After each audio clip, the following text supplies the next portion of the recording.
Boo.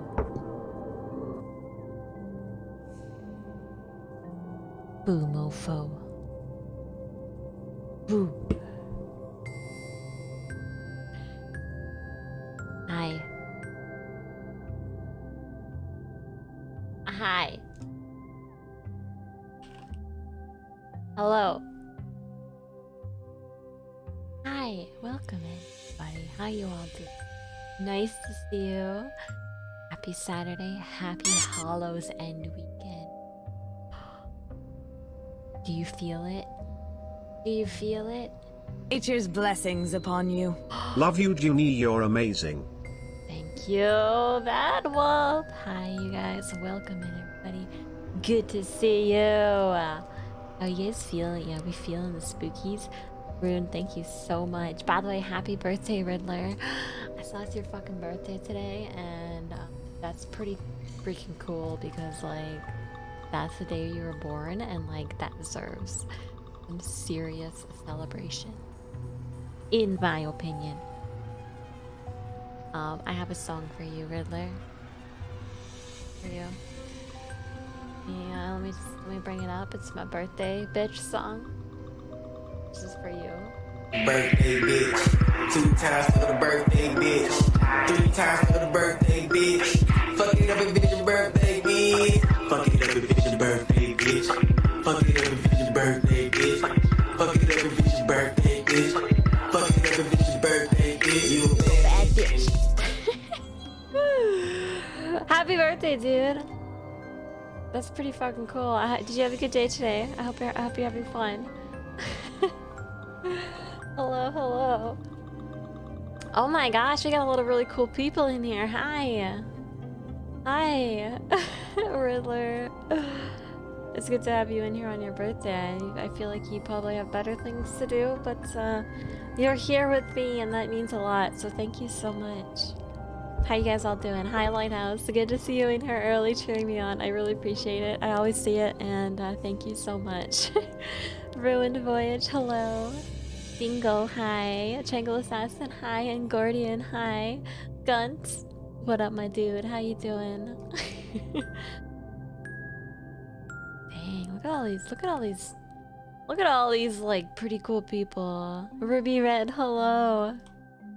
It's All Hallows weekend. Are you guys feeling the spook? Are you guys feeling it? Ara. Oh.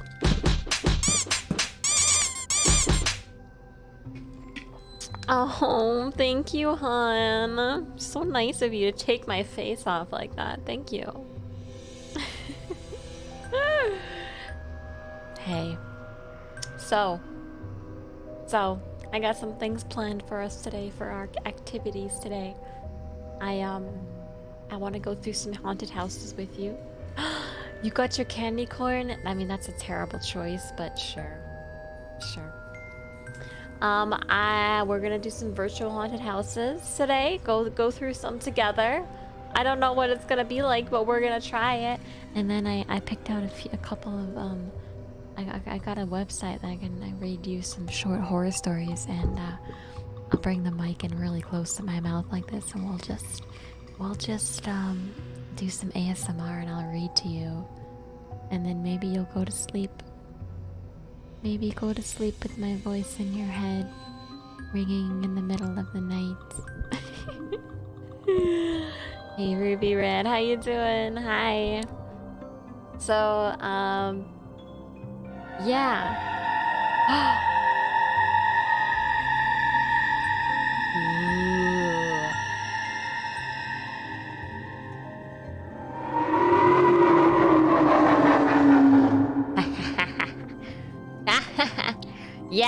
Yeah, I'm pretty stoked. You know, and you know what?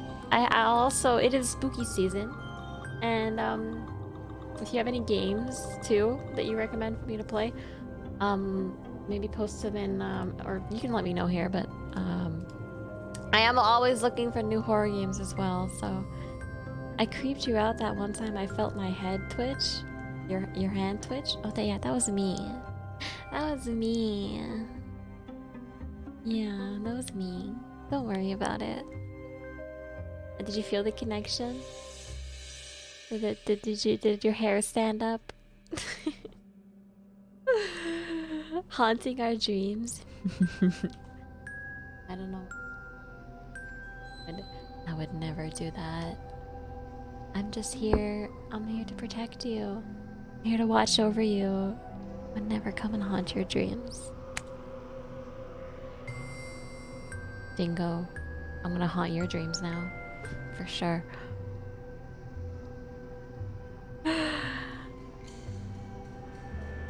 Contemplating becoming a streamer out of boredom.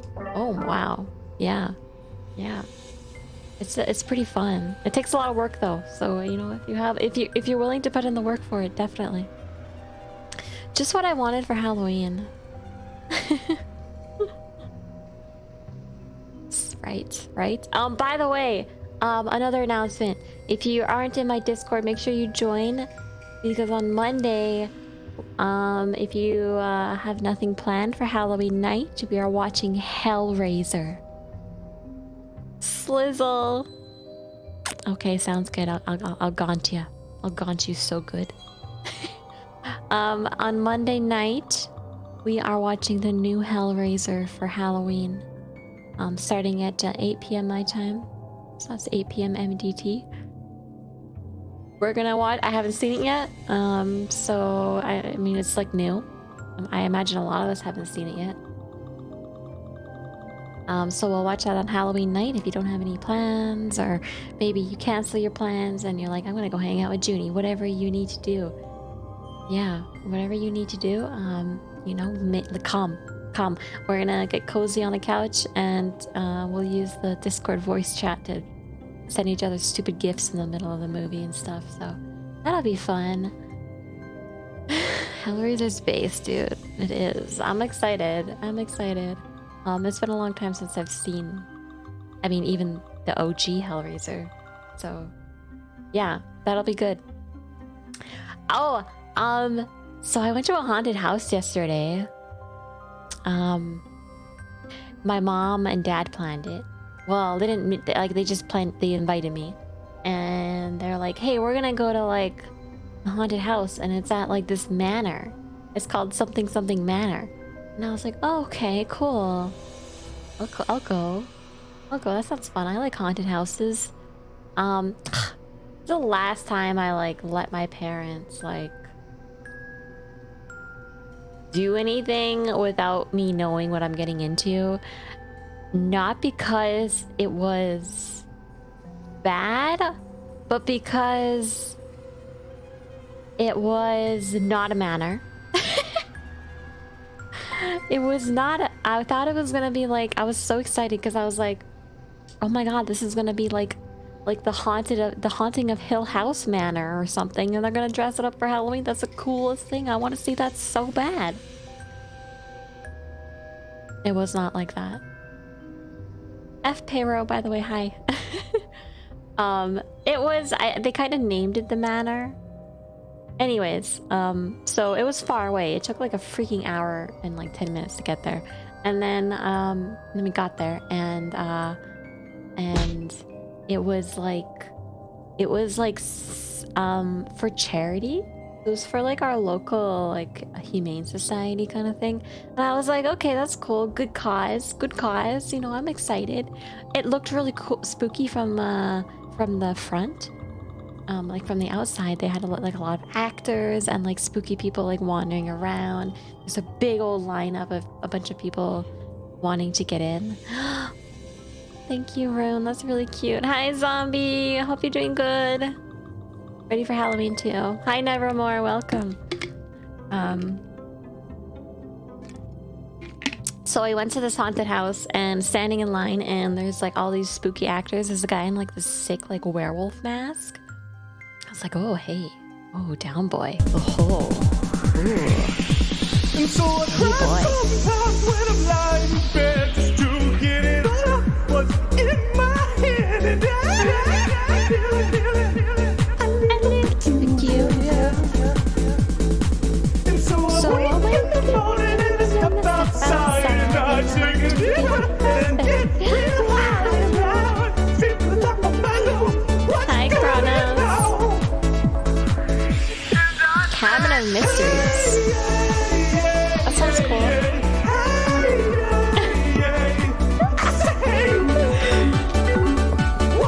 I did not follow the werewolf around.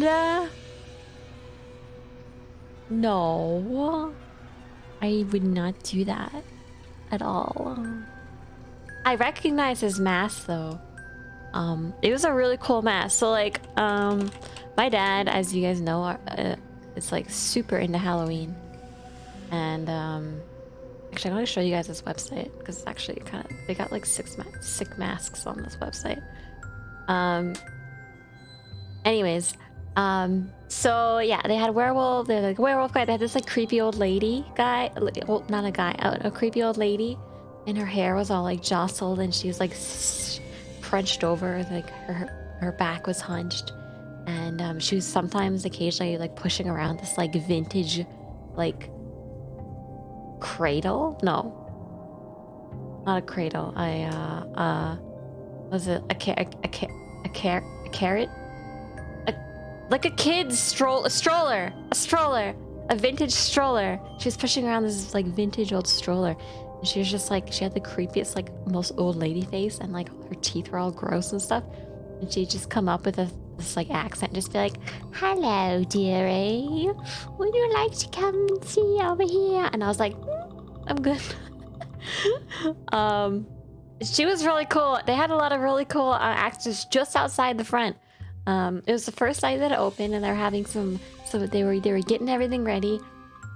And you guys, this was like probably, first of all, I was skeptical because it wasn't a manor, even though they call it a manor, but it was probably one of the coolest haunted houses I think I've ever been to.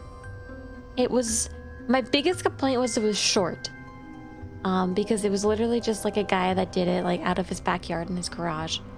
But it was really cool. Like, I feel like all the props and stuff that they had were like super high quality, and like they had all these different themed rooms. So like you first walk in, and I'm gonna try and recount my. I wish I could have filmed it, and then we could have watched it. That would have been really cool. Maybe I should like get like a camera, like a little stabilizer that I can use to like film stuff.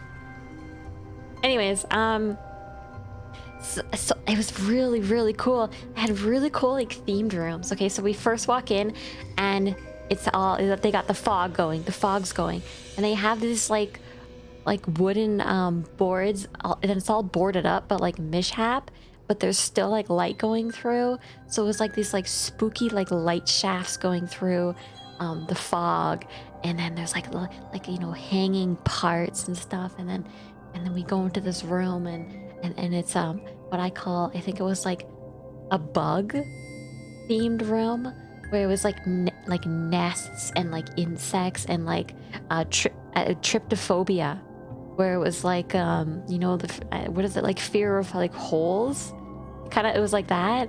It had like all these like nasty like little like nest things that were like kind of glowing, but they're all like honeycomby but gross looking. And then like, yeah, I feel like a lot of people have that fear, right? It's spooky. But yeah, and then there was the next room. It was like a butcher's room. They had all these like hanging pigs, and like the whole time there's actors like everywhere, and they're all picking on my mom. My mom was in front of me again, and I was in the rear again. And again, this is what happened last time, because she screams, and I'm not like I scream sometimes. I mean, you guys hear me, but I'm more like wah. But like, I am also like, I don't know, in that situation, I don't get it. I don't get as jump scary as she does, because I know what I'm getting into. But she's like screaming, okay, and all the actors know, and they're like, you know, as soon as somebody screams, they're like, they smell the fear. They're like, oh, that one, yes, that one, get her, yes. They're like that, and it's like they get all over her, and it's funny. And So yeah, there's like, you know, spooky actors, and one of the actors, she had like this really cool makeup. And it looked like her skin was like blistering off, and she came up to me. She's like, "Hello, dearie. Oh, you're a pretty one. Can I have your face?" And I was like, "Okay," like not knowing what to say to that. Sure. How do you want to do this? You want me to just like lay down? She's like, "Oh, really? I can have your face." Like not expecting me to answer like that. It's like, yeah.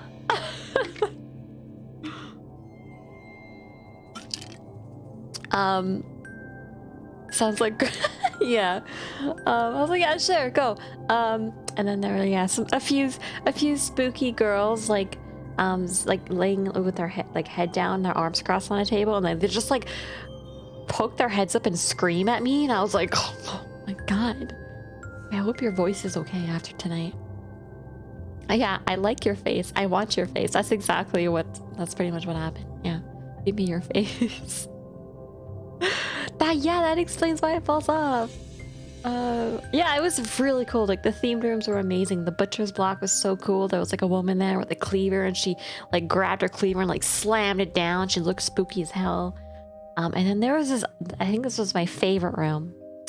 And you'll know why, is because we stepped in there and it was like herby, like herbs or something. It was like a green, like woodsy room. There was like herbs and shit hanging down from the ceiling, and there's like this woman like talking to the plants.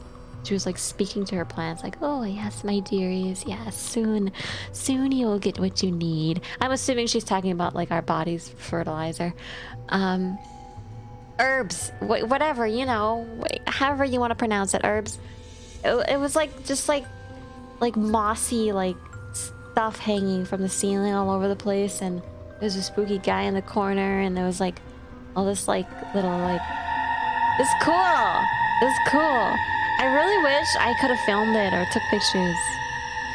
It was future me, yeah. I talk to my plants just like that. I'll talk to this one. I have one right here. Hi, dearie. Oh, you're looking so good. I love the feeling of your fronds and your fronds. Feels so good. So soft and silky. Yes. How's your dirt doing? Oh, you're okay. Okay. But yeah, it was, and then what else was there? There was like a hallway of fog where it was so foggy I could only see like a foot in front of me. That was scary because I was like, somebody's gonna come out here and scare me. They didn't, but I thought they might have. Yeah, a lot of really cool themed rooms, and they had like a hospital themed room. That was spooky as hell. What else? But yeah, really, really well done. And it was just like a guy's haunted house thing that he did out of his backyard for charity. I was like, oh, good job, you. I kind of want to go volunteer for something like that and just like be a part of the actors, you know? Just like be a part of the team. I'll be the spooky witch of the woods. I can do it. I'll be like, all right. Hello, dearie. Would you like to become my fertilizer? Are you interested in being? Well, it doesn't matter if you're interested because you're gonna be my fertilizer anyways. All right, it's gonna need some work. We're gonna need to work on it. Maybe we can do it. Hi, Kyle. Thank you so much for your follow and welcome in. Thank you. This is my spooky form. Spooky form. Oh, I had food. Thank you for the food. Then I'll be like this with my fingers and stuff.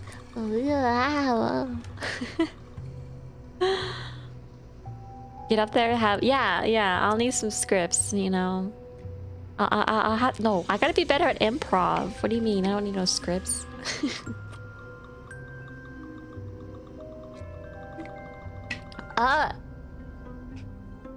What the heck's going on? What the hemp do I think? Do I think Chris Pratt were dressed up as Mario for Halloween? I don't know. Maybe? Maybe, I don't know. He was at a friend's Halloween party today. Hi, Darius. Cosplaying as Dante from Devil May Cry. Hey, that sounds cool, dude.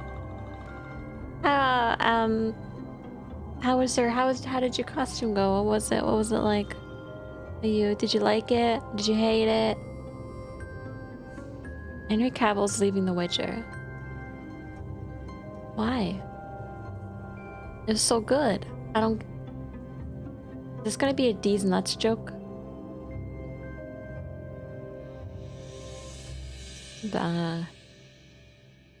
Okay. No, it's not. Is that SCP Skullmask thing that turns you into a monster that kills and eats people? No. I would never do that. I don't know what you're talking about. Leaving over creative differences. I mean, they kind of need him.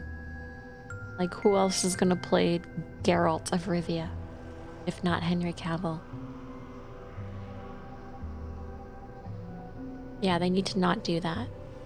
Don't they learn? Don't you learn from Game of Thrones? Don't do that shit. Stay on track. Liam Hemsworth is replacing? He's hot. I'm down. Alright, never mind, I'm down. Hey, Lucian, welcome in! Ah! Kyle, thank you. I want to be an extra in Game of Thrones. Can you get me hooked up? I'll be the tree in the background. Are they looking for trees? Are they looking to hire trees?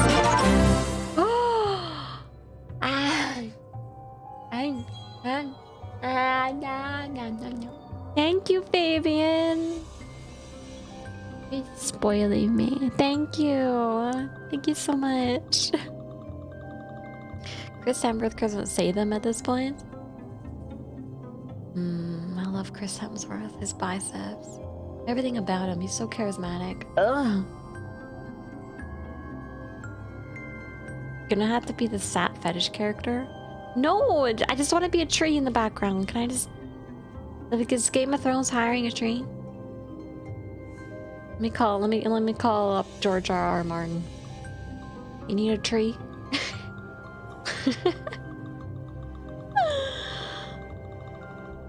I'm not gonna be a sap fetish, you guys. Come on. Or will I? Wait a sec. Wait. Now I kind of like that idea. Yeah. Thank you so much, Kyle. It's good to have you in here. I appreciate the compliments too. Thank you. Also Superman again.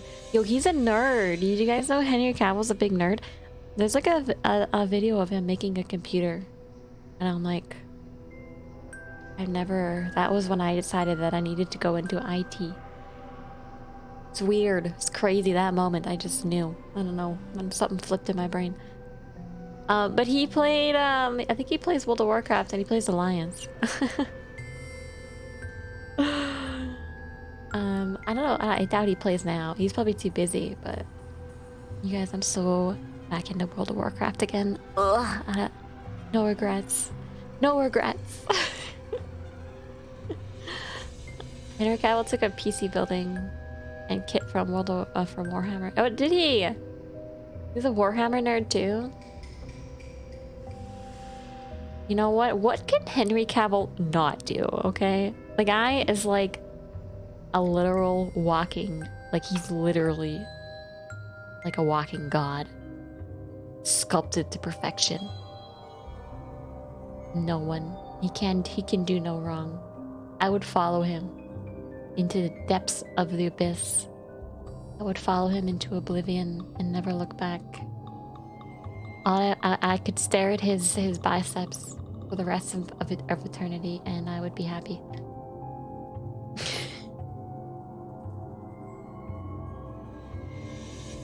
Okay, apparently. I mean, if he's leaving because they're gonna fuck up the show, good for him. I imagine that probably took a lot of balls to be able to do. So, he's got steel balls. You know, standing up for what he believes.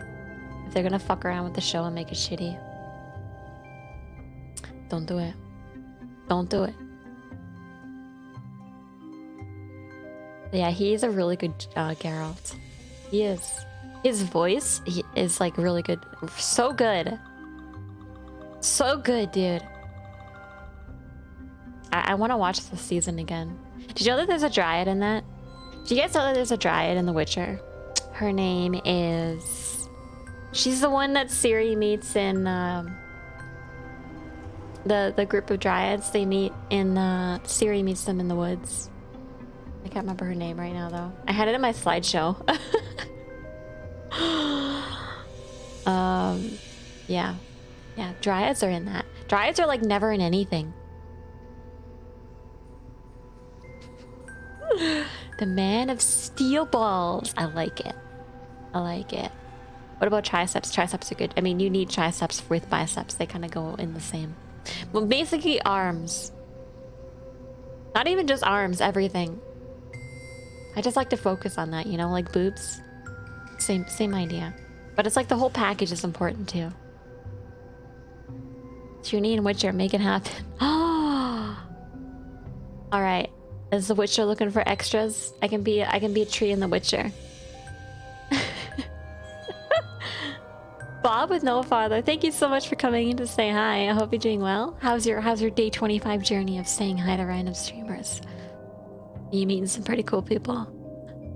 Glad I can make someone laugh and smile today. Made my day. I apologize. Oh, it's good to have. Thank you so much. I'm so lucky. I got cool people stumbling into my stream today. Just chilling. We're gonna watch some spooky stuff. I'm gonna read the stories to you tonight and make you go to sleep. I'm gonna go to sleep to my voice. I really want to do some ASMR streams. As I'm such a huge ASMR fan myself, my only thing is like I've kind of not been wanting to do it because I feel like the dog's gonna bark. And it just might have to be something I'm gonna have to overcome. It's just gonna happen. It's gonna happen. I got my door closed, so. But I want 2 mics. I think that's the big thing. I want 2 mics. Because I think like I mean, there's different parts. There's different like types of ASMR. Like just reading to you guys is just gonna be like a soft-spoken reading. But I would love to be able to have 2 mics and be able to go into each side, like a left and a right. I think that's I like that. That's what gives me the tingles. The tingly tingles. Does it count if I'm already tired? Yes, it counts no matter what.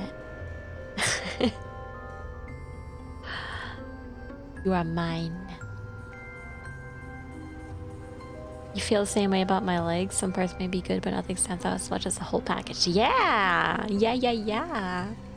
He's playing Genshin. Ooh, you're Genshin-y. You're Genshin Impacty. How do you like the game? Scuff is just a part of fun. Yeah, true.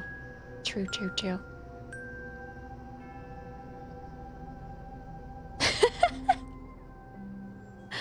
Your personal trainer is on Butler? Oh. You know what actually, I'm not gonna talk about that. I feel like that's... I was gonna talk about, I've been listening to this, like, YouTube guy who talks about, like, optimizing your, like, morning routine in your life and, like, shit like that. And he was talking about, like, weight loss and stuff. And he was talking about this drug, and I can't remember what it's called, so we're gonna call it diphenol because I can't remember what it's called. But it was like a drug. It was like they used it in like, I want to say World War II era to like label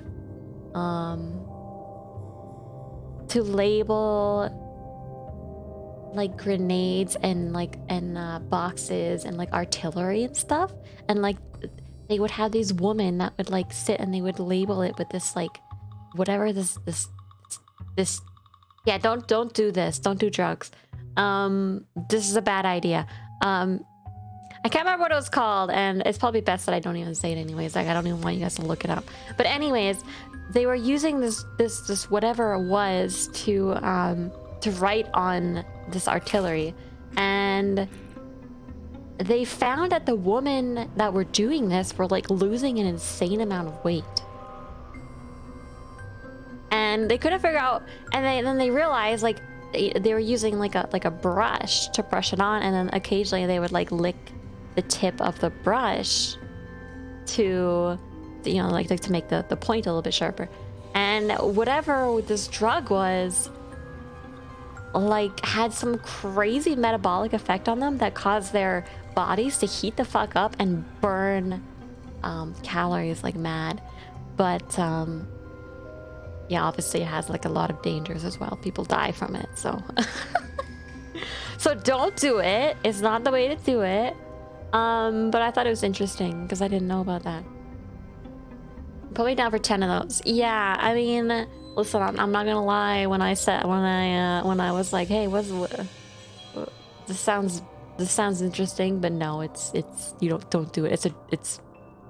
It might kill you. Yeah. Yeah, lose weight fast. Like the few extra pounds that you lose is not worth you dying. So don't do it. Just do it the regular way, okay? Do it the regular way. You know, just eat less, or not. Eat more vegetables. Like eat more filler. You know, fill yourself up on vegetables and work out more. Eat the calories it burnt. Because it is calories in, calories out. It's just the calories in makes sense, but I think a lot of people forget like calories out is not the same for everybody because there's a lot of factors that play into part with calories out. You know, genetics and exercise and, you know, metabolic disorders. So, but that still is what it is. You can't sit here and do sit-ups and then expect to get abs. That's not a thing. You can't target areas like that. You just have to lose fat all over your body for your abs to show up. I'm trying to make, anyways, I'm talking about this because I was actually like, man, like I'm in pretty good shape. Like I do yoga every day. I run. Like there's nothing wrong with me, but I've never been in like super shape. Like I've never had like ab. Like there's a point a couple of years ago when I had decent amount of definition on my tummy. My tummy is like kind of just like, I don't know. I don't have abs right now. It's kind of just like a soft tum. It's a soft tummy. It's nice. There's nothing wrong with it. But I've always kind of wanted like abs. I kind of just want, like, not even like super abs. I just want like a little bit of definition on the old tummy. And I was like, no. See, that's what I'm talking about though. I can't do it with sit-up. It's gotta be done with food. And then, you know, burning calories, but I was like, man, I'm making a deal with myself that I think by January I'm gonna like see what shape I can get into. Just because. Just for the shits and giggles. You know? Just to see, don't you ever want to do something just so you can see like if you can do it? Like just to challenge yourself that you can do it? That's kind of, I don't know, I like doing that. Maybe there's something wrong with me, like just because. Yeah, most people don't know that, which is crazy. I thought by now people would know, but you cannot target fat. You can't do sit-ups and then expect to get abs. Abs are, haven't you heard the saying that abs are made in the kitchen? Not in the gym, they're made in the kitchen. You gotta uncover them. They're already there, waiting. They're waiting. They're like, I'm here, open the door, turn on the lights. But then you just keep smothering it with the desserts. You have abs, you keep them safe under a protective layer of desserts so they don't get damaged. Exactly, yeah.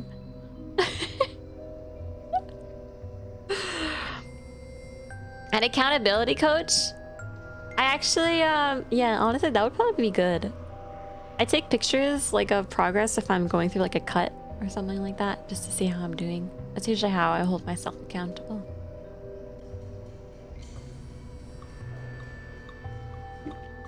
Inspiring and motivation speeches from Juni. I mean, I don't know. I don't know. So you guys just get in the mood where just like, usually it happens in January when you do your like New Year's resolution, but I usually try and like keep like, I try and keep my goals healthy throughout the year. Step 1 to abs, put down the fork. Or instead of pizza, you might need to have some broccoli. I know. I know. I feel like the big thing about it is to like shop often and get fresh ingredients so that you can act, so that your vegetables don't taste like shit. You what, right? I wish broccoli would taste like pizza. I know. The best I can do is my air fryer broccoli, and it's pretty tasty, but it's still not as good as pizza. Eat a eat that tiny tree. You can pretend it's me. Yeah. Bake them in the oven. Yeah, I use my air fryer and it makes them all crispy on the ends. I drizzle olive oil on them and I put salt, pepper, smoked paprika, and garlic salt. And I put them in the air fryer for like 10 minutes and get all crispy and like the ends get all burnt and so good. Yeah, that's my secret. It works with like, and I use frozen broccoli for that. Tasty. Tasty. You gotta go now. Bye, Kyle. I hope you have a good night. Thank you so much for coming in to say hi to me, and it's very nice to meet you, and I hope to see you again. Now I'm hungry. Hungry for vegetables though, right? We just look up some fun vegetable recipes. We gotta learn how to make vegetables.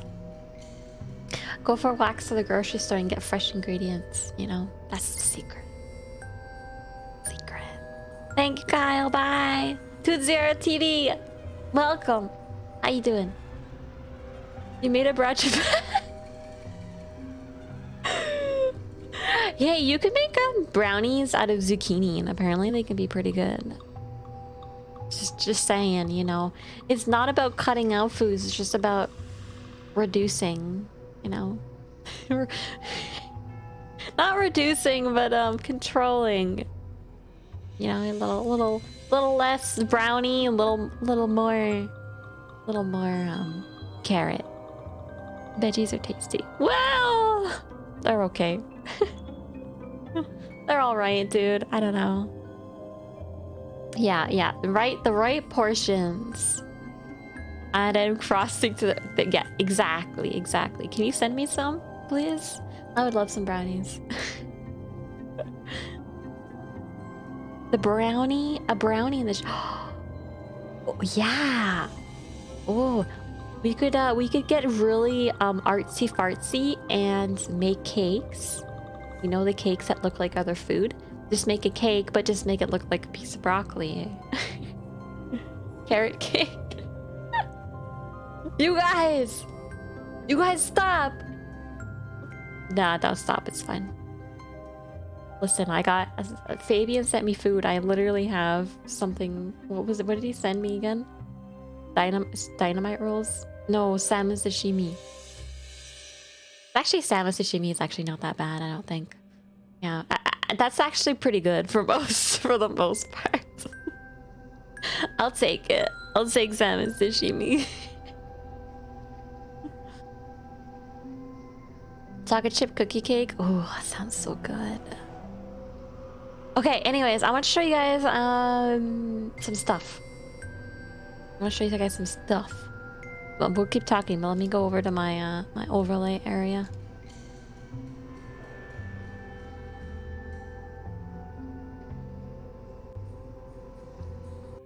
Blah!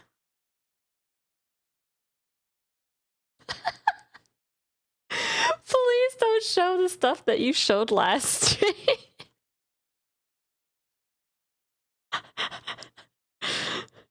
You guys, if you weren't here last stream, it was so fucking funny. We were talking about, like, this is such a Juni thing to do. Like, honestly, I'm not even surprised. We were talking about trips, and we were talking quite a bit about, like, you know, trips that we've been on, and I was talking about Japan, but I also talked briefly about Iceland, because I went to Iceland in 2019. And one of the things that I did when I was in Iceland was go to the Phallological Museum, which is penis museum. They have penis specimens everywhere. Everywhere. They got like a giant whale one. It's like as big as me. And so I was talking about that, and I was very careful not to show anything. I was like, all right, I want to tell you guys about this guy that did this museum because his story is kind of funny. And I pulled up the Wikipedia article, which is fine. There's nothing on the Wikipedia article. I was just reading it off. I was like, yeah, this is this guy. This is what their stupid little design looks like. Their like logo. It was like this weird dick thing. I thought it was funny. But then they had this like little prompt. They had a line there that said on July of 2011 or whatever, the museum got its first human penis specimen was donated. And I was like, oh, sick. I didn't know that. And it was highlighted as like a hypertext, like you know, link to another Wikipedia article. And I moused over it. I didn't even click it. I just moused over it. And mousing over it apparently shows a picture of the Wikipedia article, and the picture on the Wikipedia article was a big old schlong with pointers pointing the anatomy of it. I had to stop stream and delete my VOD. It was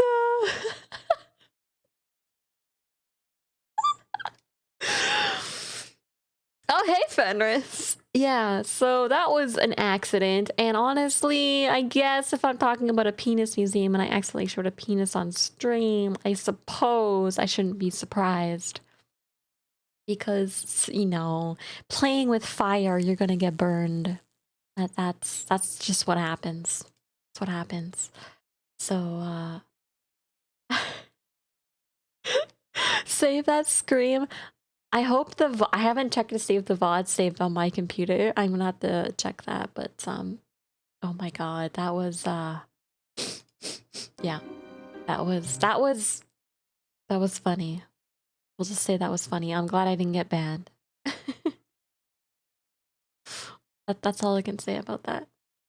The Judy scream. I was like, ah! Oh no, a dick! It's so big in my face.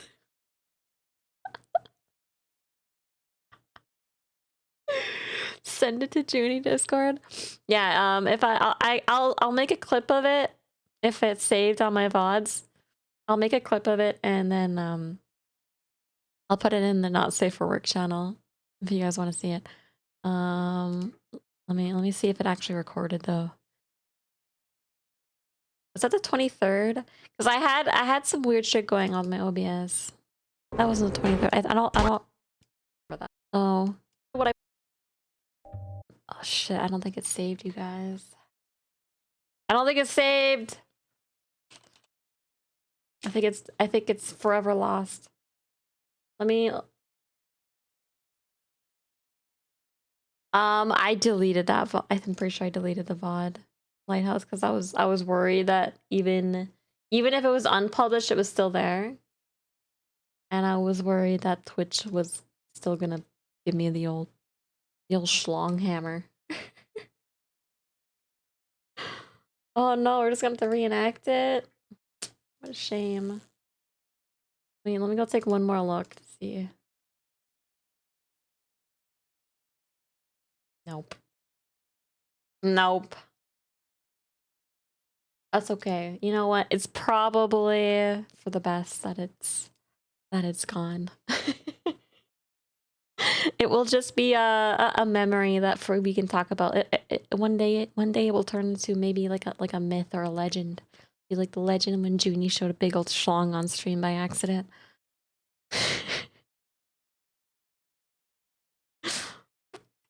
Yeah. Yeah. Anyways, I want to show you guys. Have you guys seen these like masks? Hold on. Since it's Halloween, I mean, I feel like it's a good time to talk about Halloween shit. And I want to do some haunted houses, but first, I was talking about that werewolf that I remember that I saw. Remember that where I was talking about the werewolf that I saw, and what's going on here? Stop it! Stop it! There we go.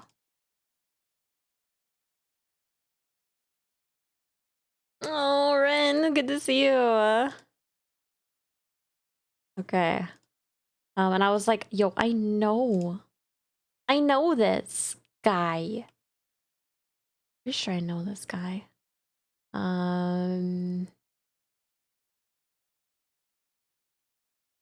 Eye bleach. Okay. Why is this so big? Stop it. Stop being so big. Chill out. Oh my god, I just closed it by accident. Why? Okay, like these masks are dope. They're really expensive. I thought about buying one for my dad one of these days because he's so into Halloween, and I thought it'd be a really cool like present to have one day for him. But I'm a broke ass bitch. I'm a broke ass bitch.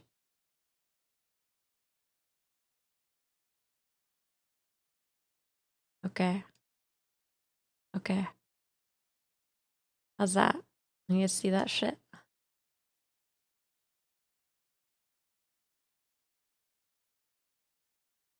Does it have dicks on it? I hope not. It might. I don't know. Who knows? Dude, look at this one.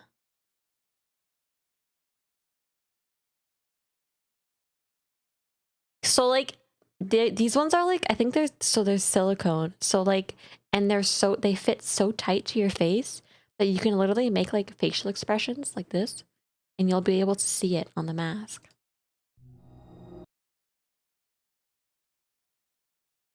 Like, look at that. We gotta find our favorite one.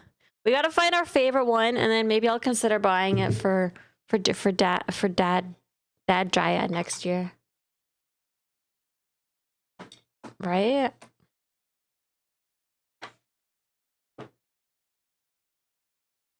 Yeah, dude, the prices are stupid, but look at this. Or $59 a month. Hey, that seems doable. Yeah, dry dad.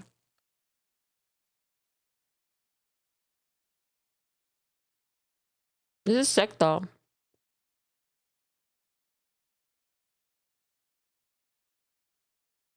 Creepy doll. Oh my god, look at this. He's like a rodent. You once knew someone who owned a room full of monster suits? Oh. Oh.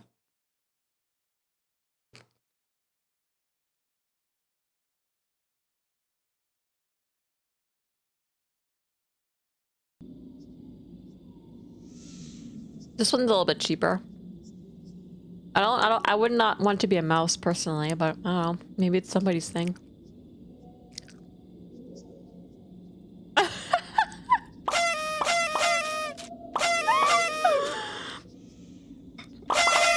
Why does she look like a weird alien?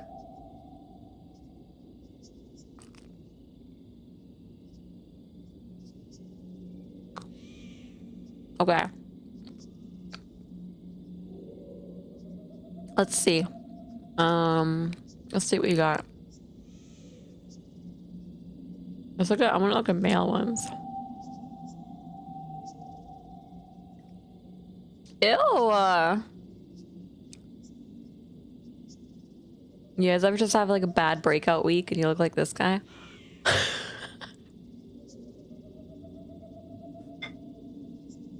They have normalish faces.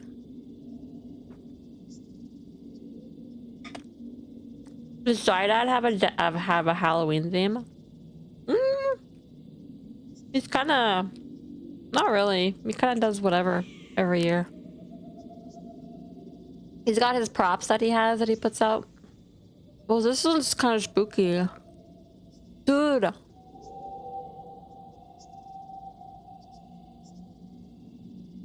Look at this Android one. Look at the back of it. That's fucking sick. A fave Halloween movie?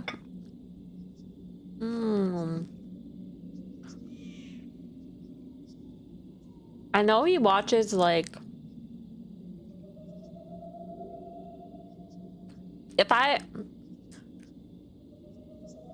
He watches like pretty much any, like he was telling me yesterday when I went to the haunted house with him. He's watched pretty much every single horror movie that's come out on Netflix. But I think I know what he would like. I think he would like something, not really monster-esque, but more gentlemanly creepy, if that makes sense. One of his favorite masks is called Clyde. And it's just kind of like a spooky, how do I explain it? Like a spooky, like zombified, but it's not really zombie. But he has like, he wears like a top hat kind of thing. Like one of those.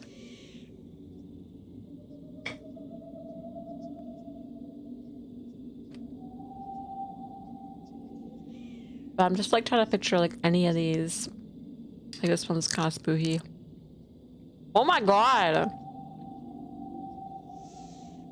I need this one. I need this one. Okay, no, never mind. I don't know if I like how it moves. I feel like the mouth looks a little too flimsy. What are you eating? I'm eating a pretzel.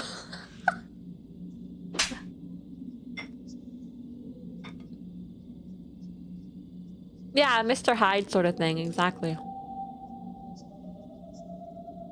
Oh look, it looks kind of like a spider. This guy's cool. This guy's actually super creepy. I like this one. I think maybe he would like this one. This reminds me of like Hellraiser a little bit.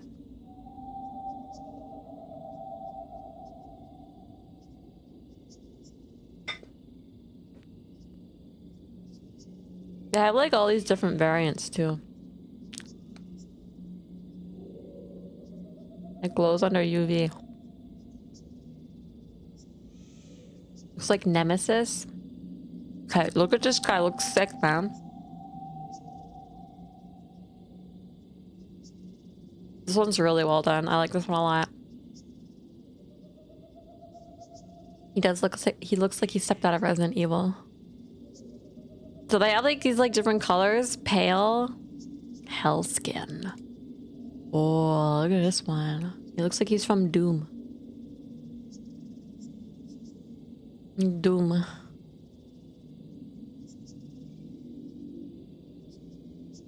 Oh, like wet looking. Ew. Ness. I like the sound of the flip flop when it makes contact. What the fuck? Why? Why? Is this supposed to be Tweety?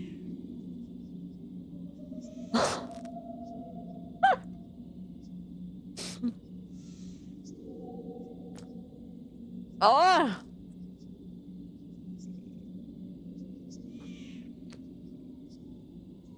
That's fucking cursed. I don't like it. Big Bird after he's done some meth. I would love an ugly Sonic one. See, I think my dad would like something like this. It's just like a zombie. It's just like a spooky ass looking zombie.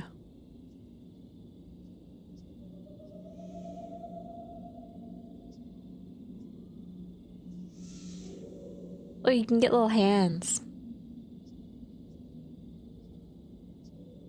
Corpse. There's a corpse variant. A corpse clown.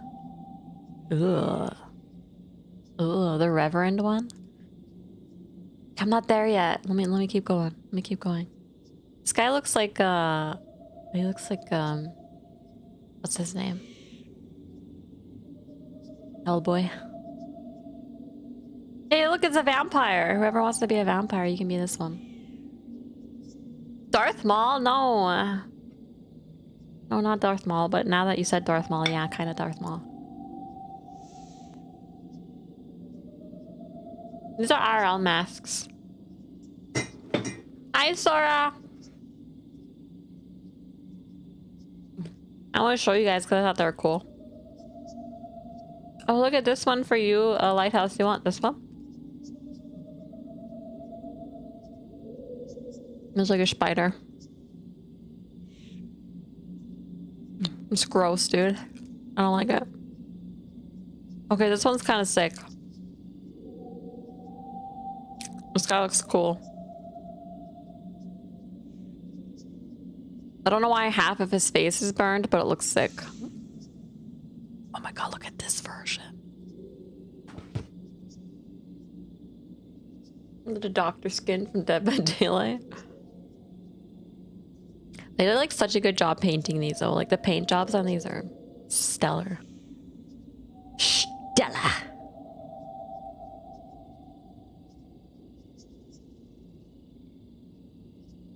Creepy, dude. But yeah, they fit so like tight on your face that like you can literally have like facial expressions and shit. This one's creepy. Like a hole in his face. Oh my god, look at this one. It looks like his head got cut in half. That's a cool like effect.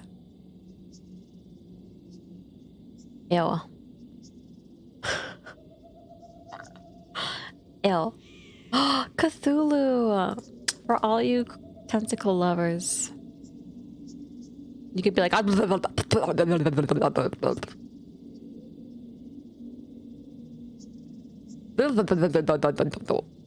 at how gross they look. Look at his little hands. He's got a little baby. What a cute family. Cthulhu.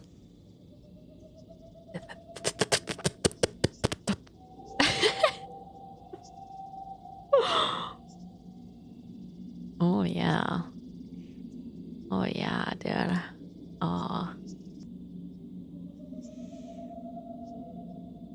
Do they smell? Oh, I'm guessing they smell like a dildo. They probably smell like a dildo. Or a Zoidberg. Yeah, it could be Zoidberg.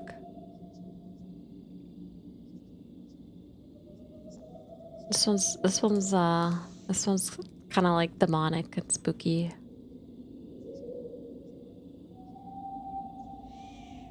Hey! Hey! Why are you bonking? Hey, that looks sick at night.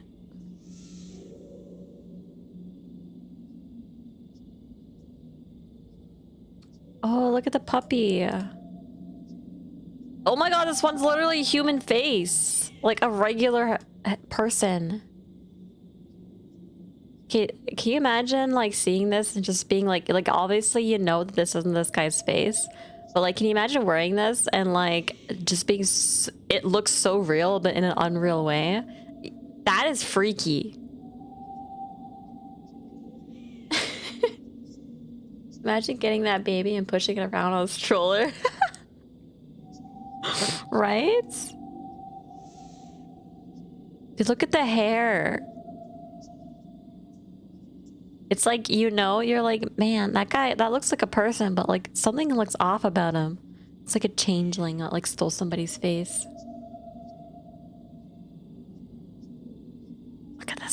His eyes glow. Oh, he's a good puppy. He's just a good pupper. Oh, it kind of looks cool with hair. I think I like it with hair. Oh, this one looks sick. What's that thing that weirds people out? It was this mask that looks humanoid, like superhuman, but then it's like not. All right, where's the? Look at this one's just like an old guy.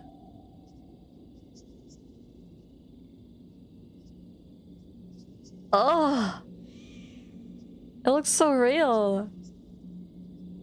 You would wear Anubis? It would be pretty sick, wouldn't it? Ah, thank you, Ness.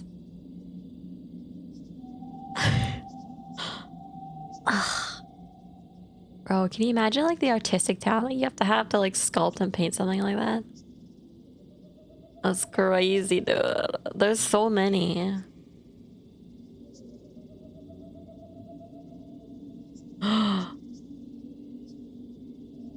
Ew.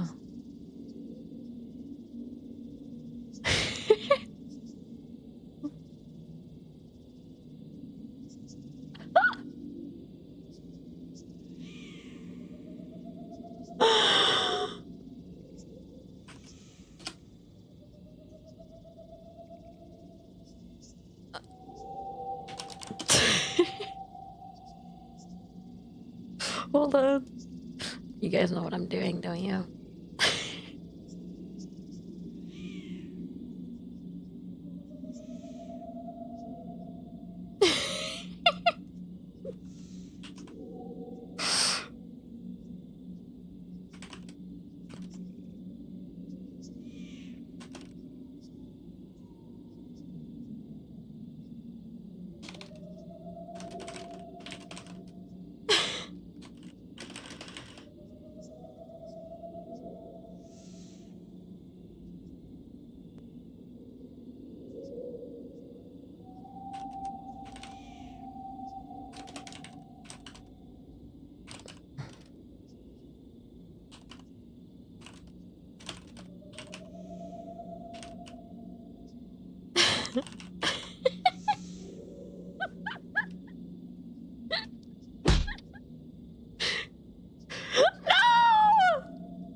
What do you mean my request failed? Synthesize!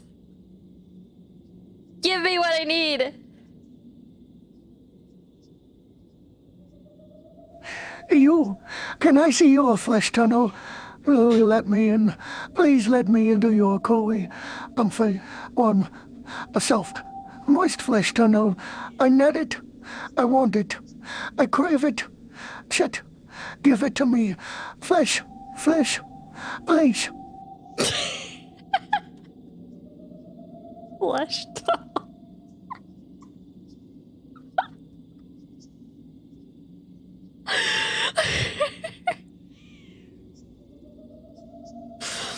Just imagine this guy saying that to you.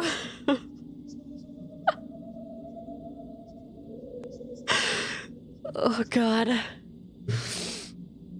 I need you guys. I need you guys to be Winnie the Pooh TTS.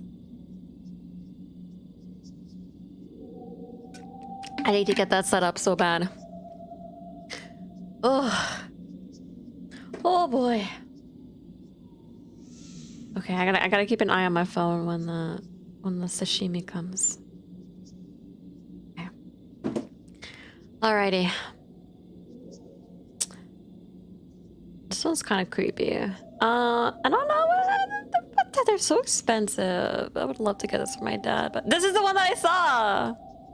This is the guy at the thing. He had this one.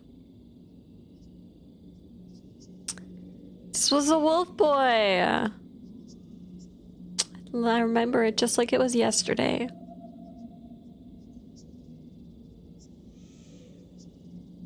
Yep. There's a drone mask. Oh, this one's kind of weird, right? Look at this. The scarecrow is spooky.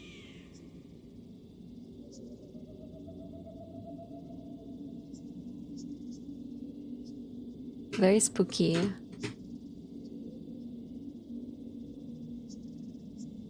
Where's the drone one? Drone? Oh, hey man.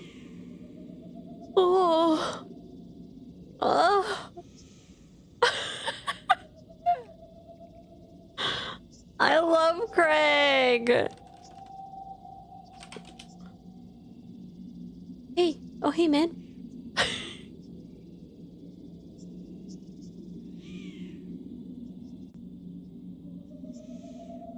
My name is Korg. I'm kind of like the leader in here. I'm made of rocks, as you can see. But don't let that intimidate you. You don't need to be afraid unless you're made of scissors. There's a rock, paper, scissors jump for you.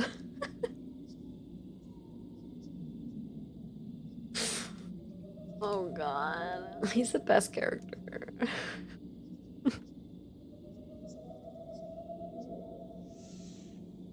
Got punched in the face a few times by Hulk. Ooh, look at the ice variant. That's kind of sick. Does it glow?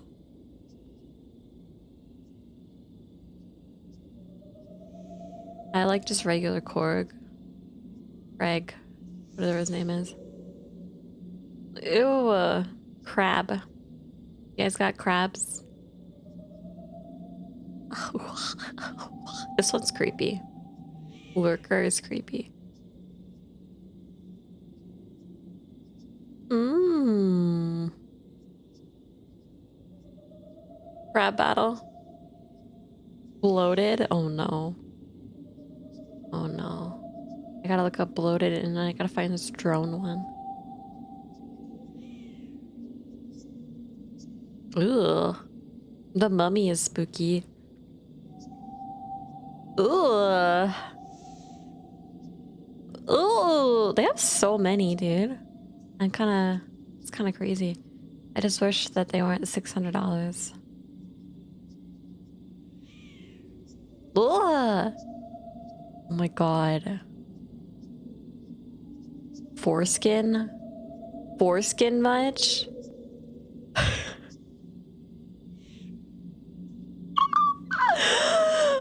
I just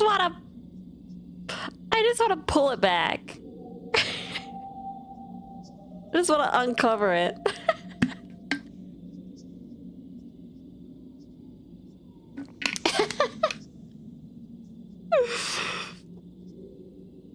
Ew. You guys are cursed. Fenrix looks like a dick then. Yeah, they're they're a little pricey, but they look really cool. I just like looking at them. You know, we're just window shopping. We can't afford it. Look at this Wendigo one. It's pretty cool. Ah, this one's for me. I need this, but like a chick version. They got it!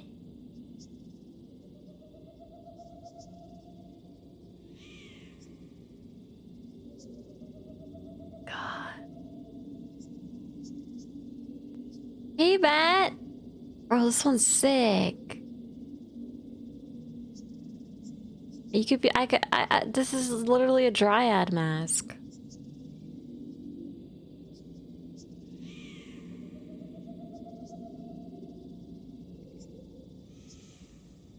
What variants we got? Birch? I think I like this one. Maybe this one. From my spooky giant massage. Yeah. Spooky dookie. Alright, what do you say? Bloated? Ugh.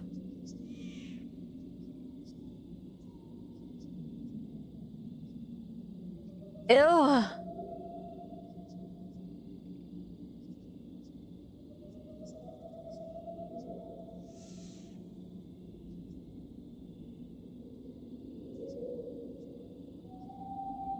It's like he's been sitting in a pool of his own garbage for too long. Oh!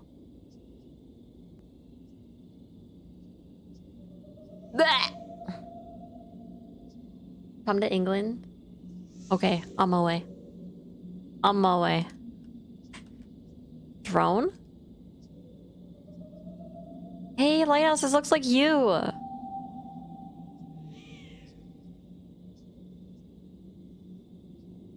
It's pretty sick. Holy shit. Bro, that's so like... Yeah, that's crazy. That looks so good. How do you see?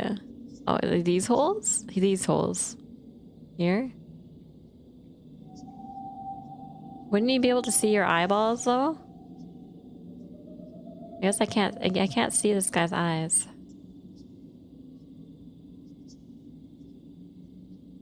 There's a bunch of zombies. There's no butler. There's a lot of zombies. Look at all the zombies. Bitchin' necrosis. There's a bodysuit. And then just a reg zomb. A reggie.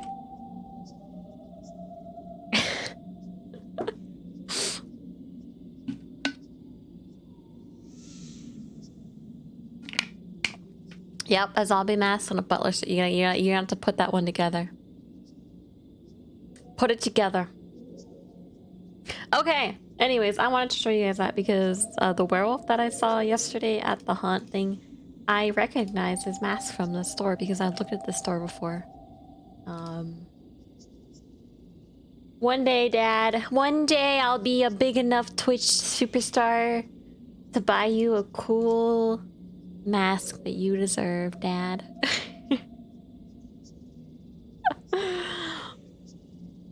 Alrighty. Yeah, I have that shit memorized. You are very right. How did you know?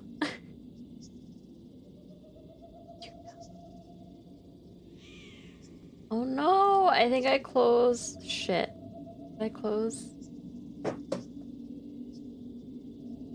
Did I? Did I close my tab that had all of my haunted houses up?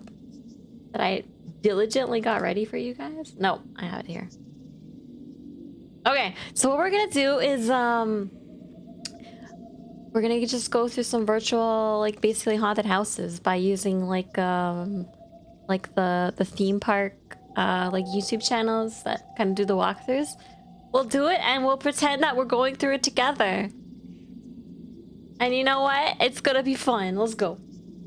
We're gonna start with a 2022 one. So all right. I want you guys to get in the mood here, okay? Get in the mood. It's the year it's October 29th, 2022 at 5:19 p.m. exactly. You're in Orlando, Florida with Juni the Dryad. You're at Universal Studios Orlando. And you're about to attend the Halloween Horror Night of 2022. I hear it's the biggest, scariest fright fest of the year. And they have multiple different houses and mazes to scare you. And we're there right now. Here we go. Here we go.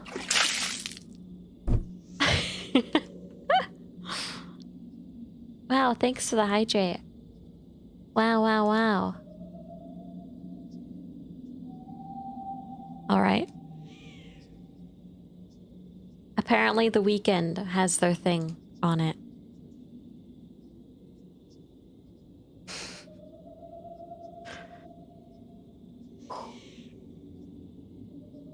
Actually, let me do this. And then...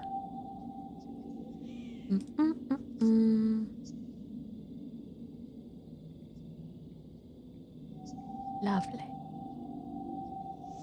Just lovely. Alright, are you guys ready? Are you guys ready to do some virtual tours with Juni of some of the scariest haunted houses? Let's go. Let's fucking go.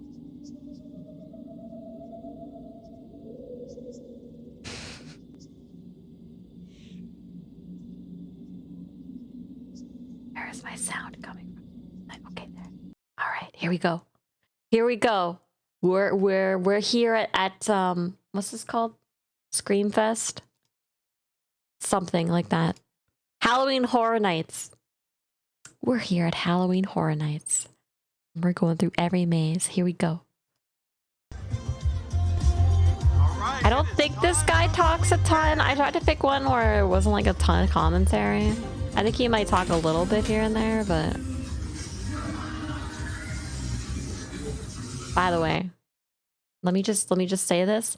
These are haunted houses, okay? So there's gonna be flashing lights, and there's gonna be, you know, scares and stuff, and maybe possibly disturbing content. So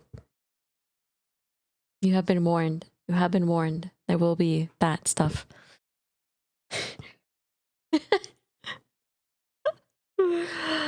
Okay, here we go.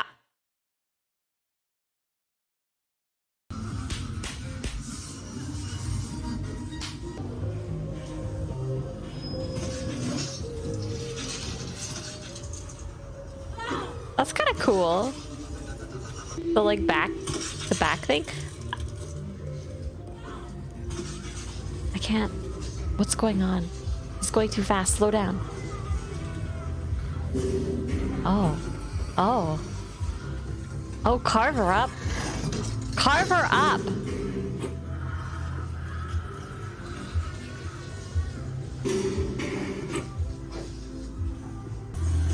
Oh.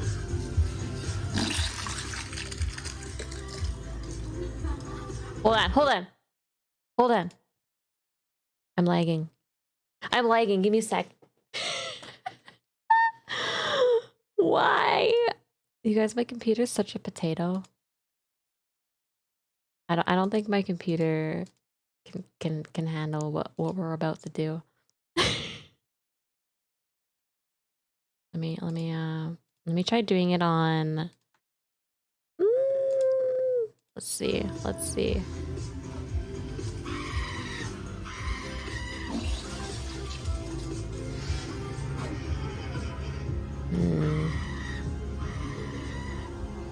He's going too fast.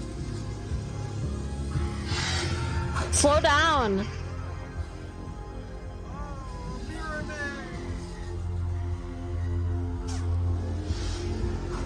Was this just a normal?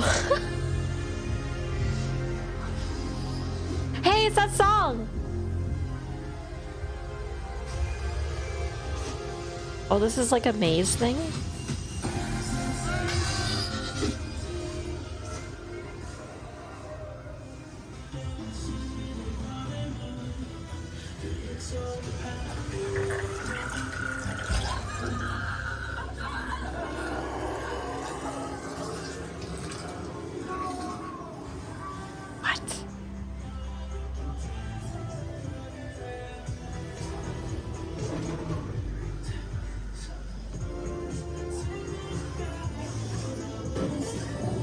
This is Universal Studios in Florida. Yeah. Oh, hi, buddy.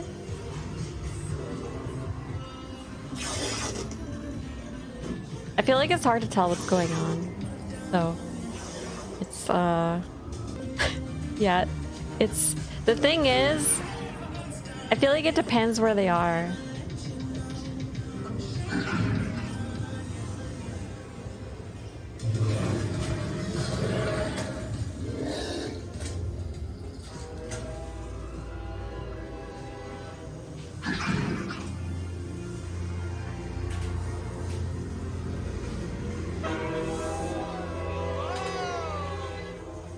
What? Why is this? I feel like this is terrible quality. Did I fuck up? You guys, did I fuck up? Okay, this is kind of sick though. This is like, okay. Maybe it was that place. Let's look at this one. So this one's like a bugs one.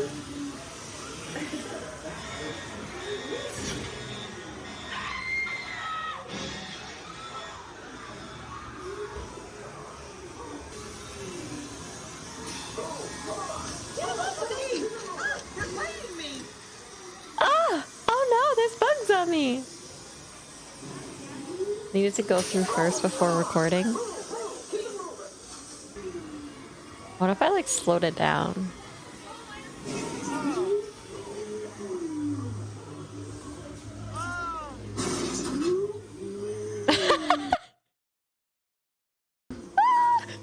What was on his face?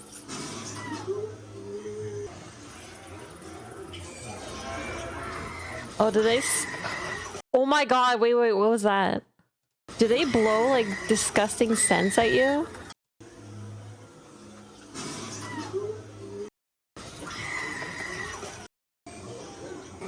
What was that scent thing? Hey, neck grip!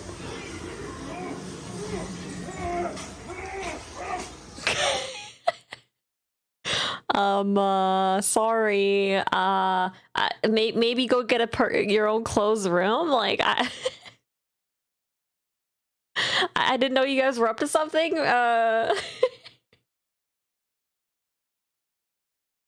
Like, get a room, please.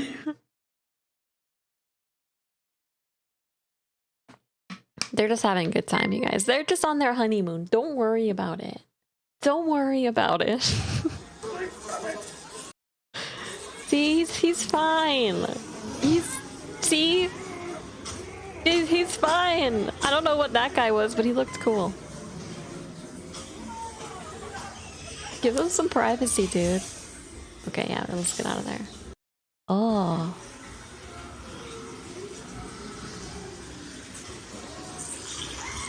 Spiders. Spiders, lighthouse. Lighthouse, could you do it?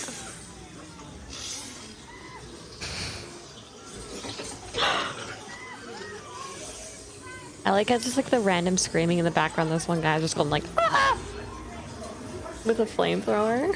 Hi, Commander, how you doing?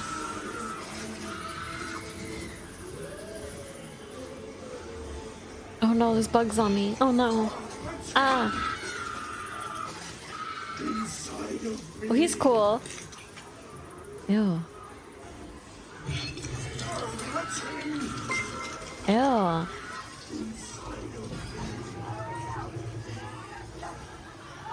Hi, and Tori. Hello, welcome.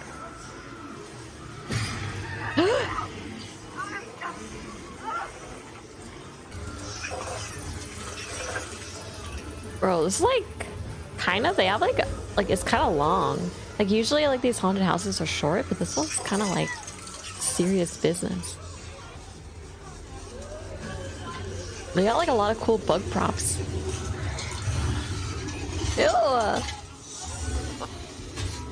So he had holes in his face. That one guy. Whoever has tryptophobia, don't look.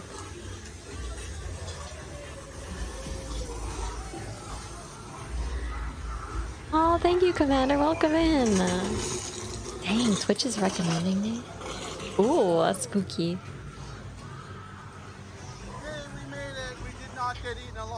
Yay, you made it out. We made it out of the bugs one. Alright, this one's Dead Man's Pier. Winter's Wake. Is this like a ghost town? It's a cool statue. Yeah, there's gotta be spooters.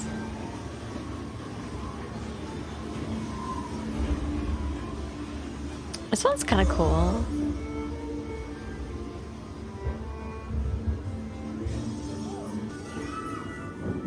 Ooh. Do you hear the song?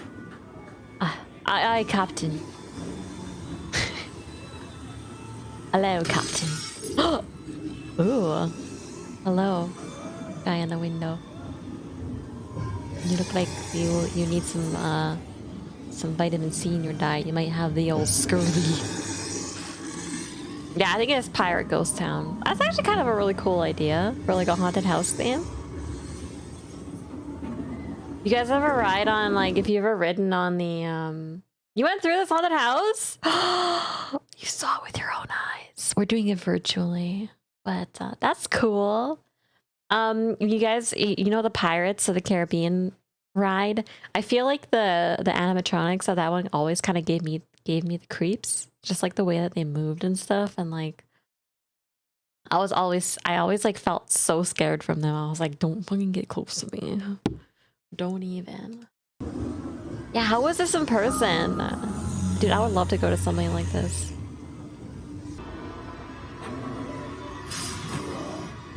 Oh! Hey, that guy's got a lot of barnacles. He's got barnacles on him.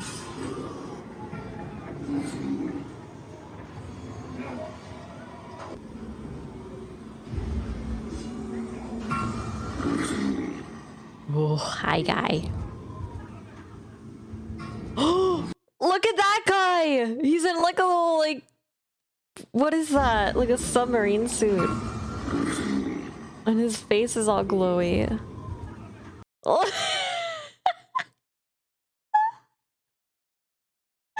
Look at this guy! What a giga chad this guy is, dude. Thanks! Oh! Oh, there's another one. I like those guys. They look spooky. They're really good at jumping out at you.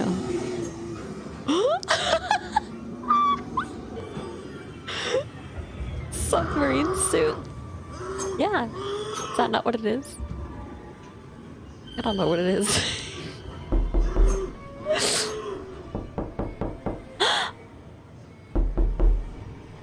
You can come in. Come in. Come in. Oh, that's spooky. Girl playing like a violin up there. She looks like a ghost. And his name is John C. Hey, John.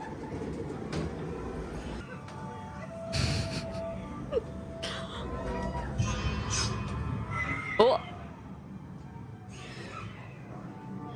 Hi, Steel Rat.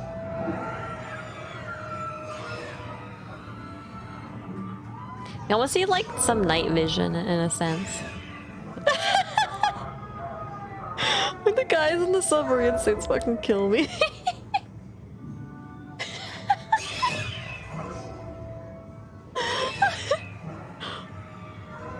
I'm good, how are you? Honestly though, the lit up faces is good. It's good. Alright.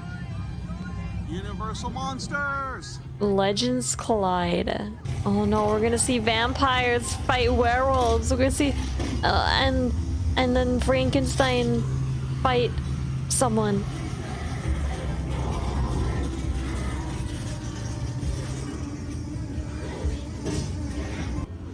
What is that? Anubis? This was your favorite? Oh shit, I'm excited. Oh! Oh, hello, Mr. Wolfman. Hello, dude. Yes. Yeah. Oh, sorry. Yes, hi.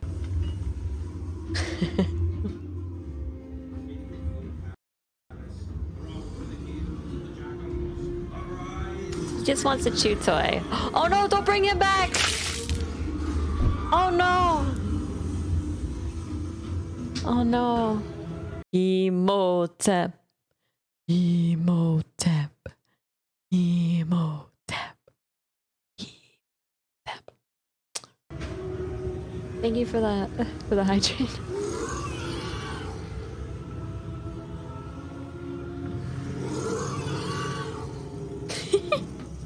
Yeah.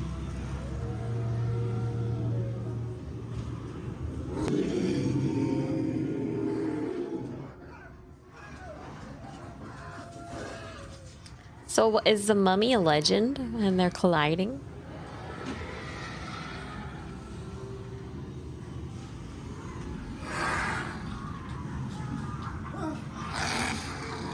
Whoa.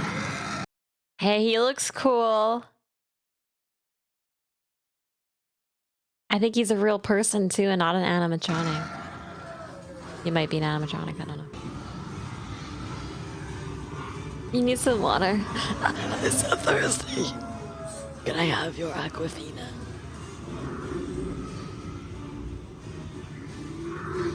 Dude, they did a really good job with like the tomb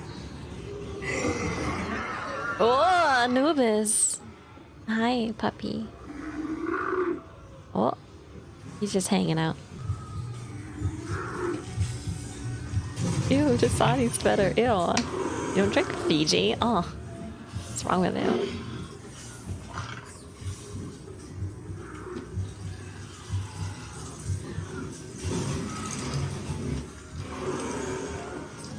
Did you scaring someone else? Yeah, I don't know. Yeah, what is with the eye? Yeah, that's good. I was just thinking that. They must be empowered. Empowered by the light on their chest, just like Iron Man. Are one of those gonna move? Black guy looked good.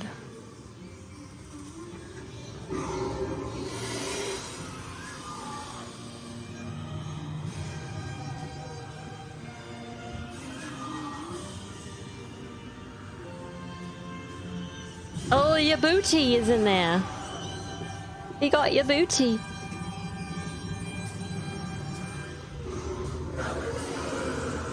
Yeah, this one's long. It's only... Well, it's just...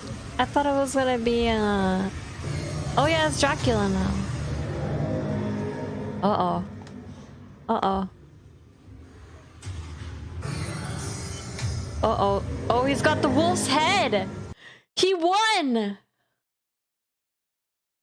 Why did the mummy win? And why does he have an Iron Man thing? I have so many questions. Okay, well, who's gonna win with Dracula? Oh, we're done. Alright, that was Universal Monsters! Blumhouse. The Blumhouse.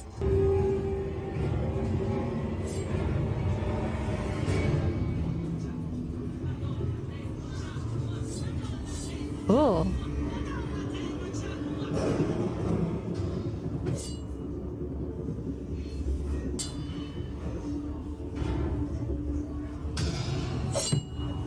Is that what that is? Who's that guy?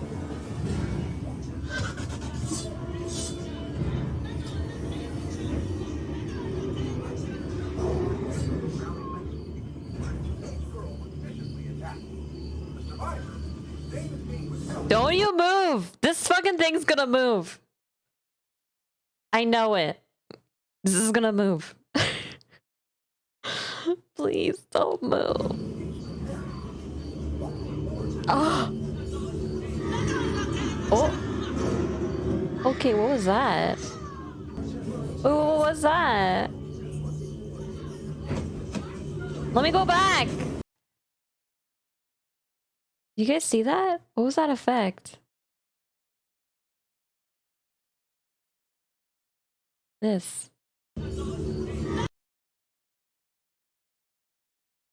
That's so cool. How do they do that?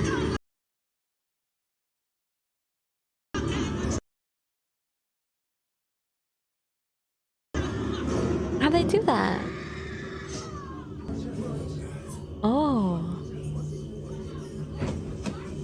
Well, that's cool. A mirror? You got any coochie munch? I'll suck your... What? Did he say I'll suck your? Did he say that? I swear I thought he said I'll suck your. Then he didn't finish the sentence. Wait, what? You got any coochie munch? I'll suck your...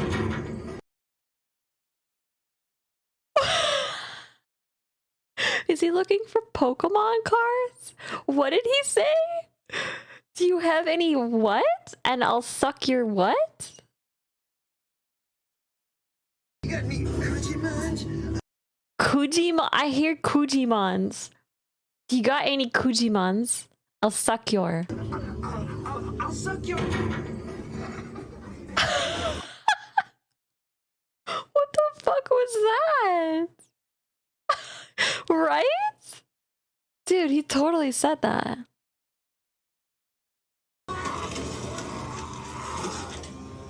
Is that a promise? Yeah. Okay, deal. I got Kujimons. Ooh.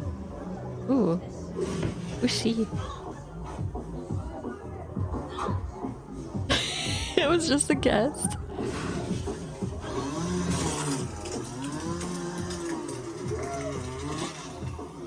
Oh my. Oh. Oh my.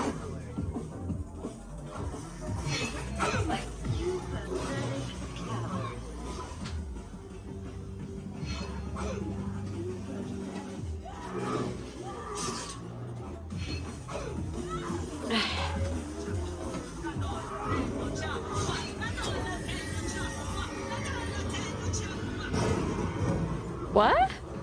Was he saying Emotep? Homecoming. Oh, I'm ready to party. All right. Here we go into the black phone parts of Blumhouse. The black phone. You guys, I want to go here and see these in real life. It's not the same on the video. It's another movie? Want to see a magic? Yes.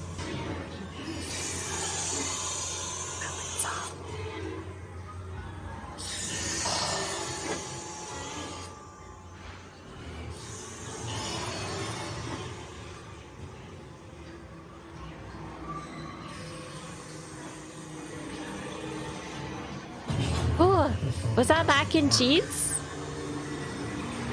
You heard of this movie?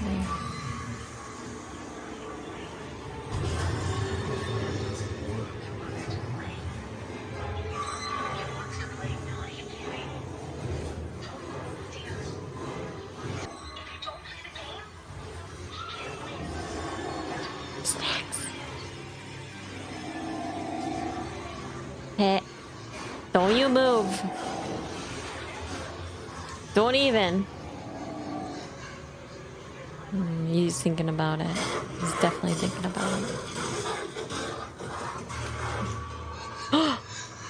Hello, sir. Hello.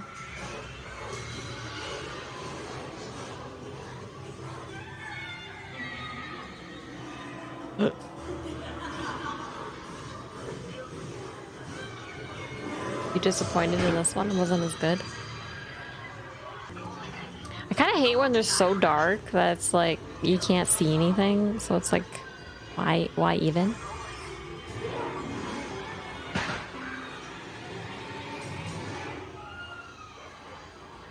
Yeah, it's hard to follow when it's like super dark.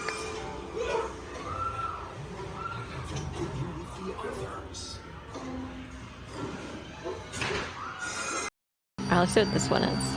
This is the Halloween one. Maybe it won't be as dark. It looks pretty dark though.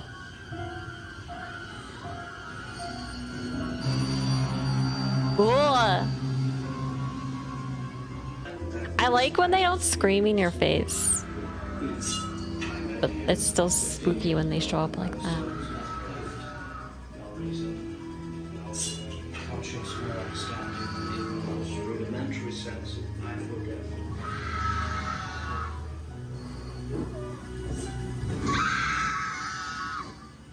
Yeah, I can't tell what's going on in this one either. You know what they really need? Oh, this one might be good. We're gonna have to skip to the ones that you can actually see stuff. You know what they need? Somebody needs to make it like a video game of like these haunted houses that are like virtual, but like, or like a video game even where it's like you can walk through a haunted house. Why doesn't that exist?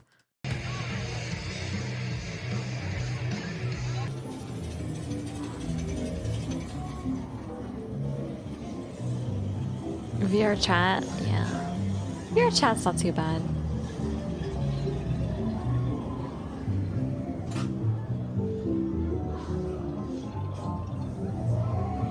Haunted house sim. Wait, is that a thing? What's the password? Oh yeah, like Layers of Fear.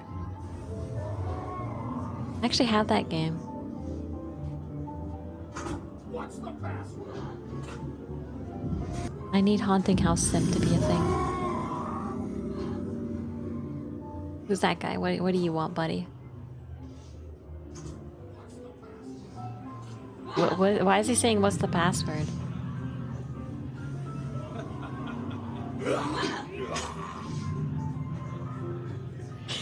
What did he do?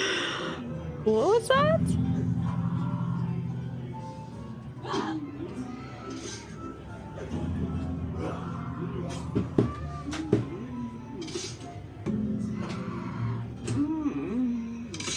What? What are you doing? Oh, oh shit, sorry. Oh no, I closed it! You guys, something's wrong with this computer, I swear. Whenever I like mouse over something, it will like close. Okay, you know what? You know what? I don't like these. I spent like 2 hours trying to find like good haunted houses, and I still don't really like the experience. Scuff requirement, yeah. So you know what I think I'm gonna do? I'm gonna read you guys a story. After I eat this sushi though. I'm gonna read you guys a fucking story. That's what I'm gonna do. Let me bring it up. Go back over here.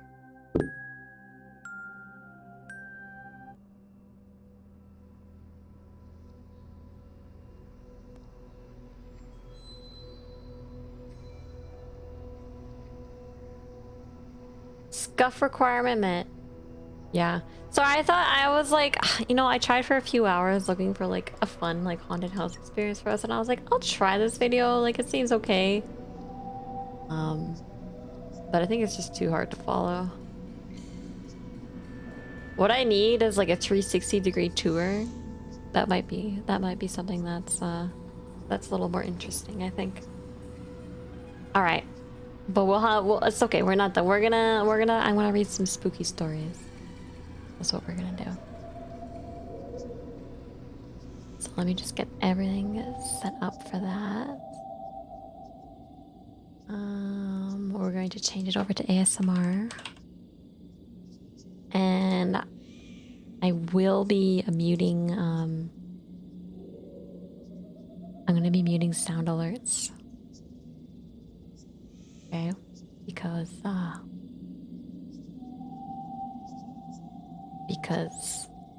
it's ASMR. That's why. I don't want to scare you guys. I don't want to scare you, okay?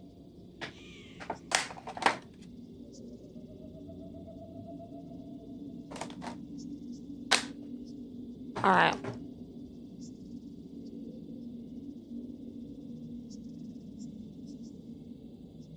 Where is this scary story that I have? Why are you guys throwing a bunch of shit at me now, huh? Stop. Okay, so I found like a cool like short story blog for us. Yeah. It's John Cena. Yeah, that's totally what would happen, so I will read this one to you. And we will relax. Chill out. Have a good time. And get in the mood for Halloween with some spooky stories.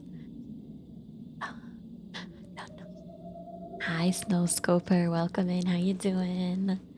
Hi. We're getting ready to read some stories.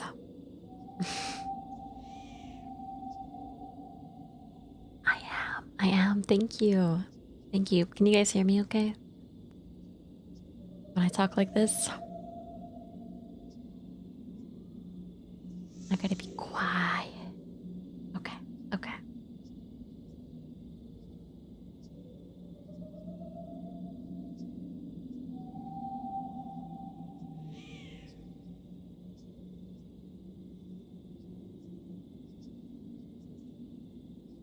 I guess it depends on like, I feel like there's different types of ASMR.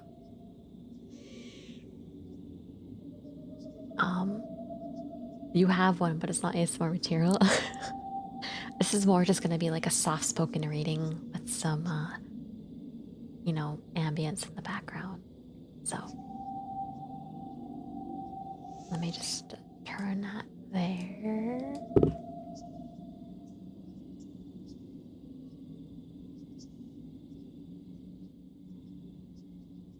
Okay. Okay. Get comfy.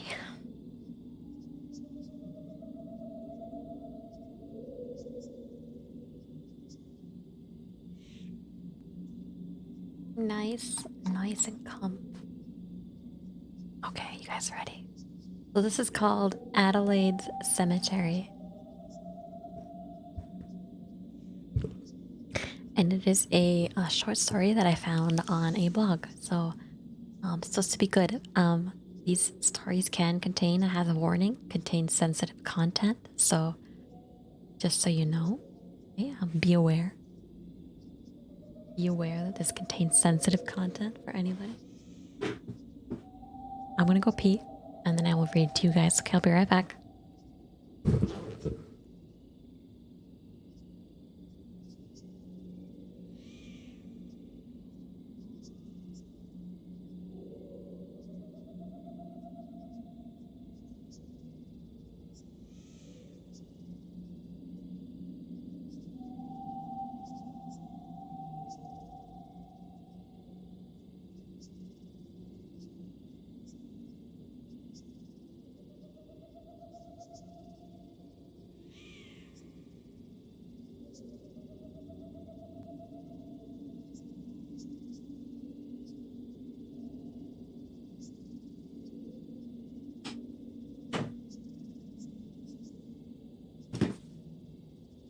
Okay. All right. PASMR. You guys are here for PASMR, right? Hi. Hi. You guys love PSMR, right? PSMR. PSMR. Hi, Summer. Welcome in. Okay. So I'm gonna read these stories. They aren't super long, but they are. Yeah, no, it's not gonna take me very long to read. But while I'm reading it, I'm just gonna read, okay? And alerts are off. Maybe I'll make a note of that on my stream, so you guys don't do it. And then once the story is read, then I'll check back in with you guys. Let me add a text thing here. Actually, where's my announcement? Taking Fenrix for a walk. Be back later. That was a while ago.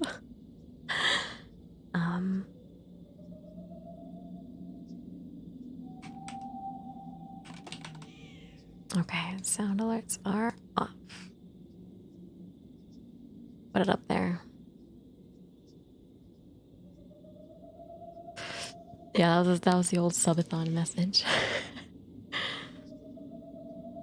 Okay. Are you guys ready? This story is called Adelaide's Cemetery, and it was submitted for a horror contest. So we'll see if we like it. Sit down, a blanket, get cozy. And here we go. Death was accompanied by the patter of nurses' rubber-soled shoes marching briskly along linoleum floors, the smell of antiseptic solution, a gurney wheel in need of oil, squeaking rhythmically as another patient was rushed past, starchy white sheets, and the sharp and angular shapes of nurses' headdresses. My body revolted against the crisp order in violent expulsions of browns, greens, and yellows against the bleached hospital whites. Veins stood out on my small, pale neck, and spittle flew out from my mouth as I screamed. The cool bed sheets, tucked with neat and stern hospital corners, were twisted into angry, damp knots against my writhing body. I am ordinarily a neat, and demure person, so you can imagine my cringing in horror at this loud, violent, and messy departure. I shudder when my mind, invariably, drifts to remember it. I am happily brought back to the present by the distant iron clang of the cemetery gate. My lip chapel. Chap. Okay.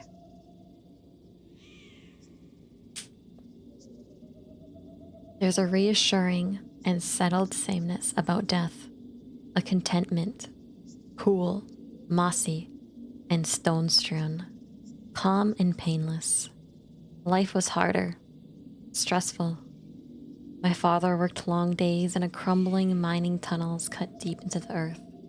He would return with his face etched deeply with coal dust, collapsing into wheezy snores on the small, hard bed. I remember, too, my mother's mouth tight-lipped with constant worry and concealing 2 chipped front teeth. I remember my baby brother screaming with hunger and cold. The frigid earth was chipped open by large, shouldered men with axes, and spades with that brother died before the spring melt. Of course, there were some joyous moments, things I recollect with nostalgia. There is one thing I remember with a thrill of excitement. Alice Alderidge and I went on that summer morning. The air was already thick, humid, and buzzing with crickets as we ran to the creek. It was our favorite place in summer, this particular spot, where water gathered, cool and shaded, in a gurgling pool of deep stone. That day, for the first time, we swam naked. Our girlish squeals were loud. We were exhilarated by the naughtiness of it, with the thrilling and mortifying possibility that someone might appear and suddenly see us. When we got out of the dress on the warm rocks, I turned to watch as she submerged, serpentine and lithe from the water. Beautiful was the thought that arrived, unbidden but suddenly completely obvious into my mind. We were no longer squealing or giggling. Oh shit, okay. Droplets slid over her small round breasts. Her nipples were nut brown and can I read this? Bunched tightly and sharply from the cold water. For a terrifying and intoxicating moment, I imagined licking off the sliding droplets with rolled over honey-colored skin. She watched me watching her, her wet dark eyelashes framed bold and knowing green eyes, like a bewitching goddess. It's difficult now to ascertain to what extent Alice Alderidge knew about my sudden and sincere desire to lick her beautiful young breasts, because we were contracted cholera in the following days. She lived, but I died. It's getting a little spicy. Sorry. Listen. I briefly looked at the story, but I did not see this part. But I'm sure this is probably fine. It's fine. It's fine. Okay. Okay. I waited, aching, but Alice didn't arrive at Highgate Cemetery for another 60 years. As with all of the others, a pile of earth was disgorged for her. In dark and damp clods, worms struggling wetly into the too bright air. Her body was wrinkled and thin, but those sultry green eyes had never dimmed. She had married a man, liar, I thought, and had 5 children. I spent those first decades in hope, and she did not remain after death in a ghostly form as I had. I remained alone. Sometimes I trace the name I had in life. Adelaide Quayle, 1898 to 1913. With a finger as translucent and light as a whisper, the simple summary of myself is etched into modest stone, now coated with moss. These days, my existence is mainly devoted to observing the predictable contours of the seasons. I sit for weeks on the shoulder of a stone angel to watch the snow gradually recede from sun-filled valleys. I observe the daisies, irrepressible, forcing their way through the frigid ground to greet the spring sun. I lie across the cracked stone on my own grave and watch as raindrops hurtle towards the ground from tempestuous autumnal skies. I am contained here by unknowable forces to the cemetery and the surrounding forest. I have little influence on the world around me, except maybe a slight parting of the winds as it moves around me. I am impervious to dirt and mud, invisible even after bathing in stagnant September moose swamps or lying across summer-baked dirt roads. On swirling, freezing winter mornings, my bare feet leave barely perceptible prints as I wander across the lightest drifts. I am unnoticed by all, but the lightest and most alert insects and birds, which can occasionally convince to briefly perch on my insubstantial form.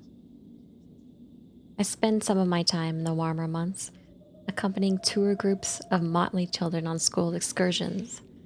Modern people tend to burn their bodies, a morbid practice in my opinion, but it has the positive effect of converting Highgate Hill Cemetery into more of a commemorative museum than an active cemetery. This is a relief to me. Although I am without a body, I am not without feelings. I used to find the wailing of grieving widows and the cries of children at the graves of recently dead loved ones very distressing. I would stand with them as they cried, writing an invisible expression of sober and respectful grief. Now, instead, I join the children as they crowd around the information boards about local history or in front of graves and mausoleums. On one information board entitled Coal Creek Settlement, 1890 to 1957, there's a photo of some children from my schoolhouse, taken 2 years before I started there myself. They see us, but they don't really see us, these children of the present day. I've watched mere inches from their face as they observe my contemporaries. I can sense that understanding's lost somewhere in the colorlessness of the black and white image, or in our straight faces. Smiling wasn't in vogue in photographs at the time, or just by virtue of the clothing, which seems strange and old-fashioned to them. We're not so different, you know, I explain, although they don't hear me. The tour guide does nothing to help. My grave, for example, is used to describe the cholera epidemic which gripped the valley in the early 20th century. It was allegedly caused by the town's water supply running through the corpses of men crushed in a mining disaster. Not a fact that I reveled in finding out about.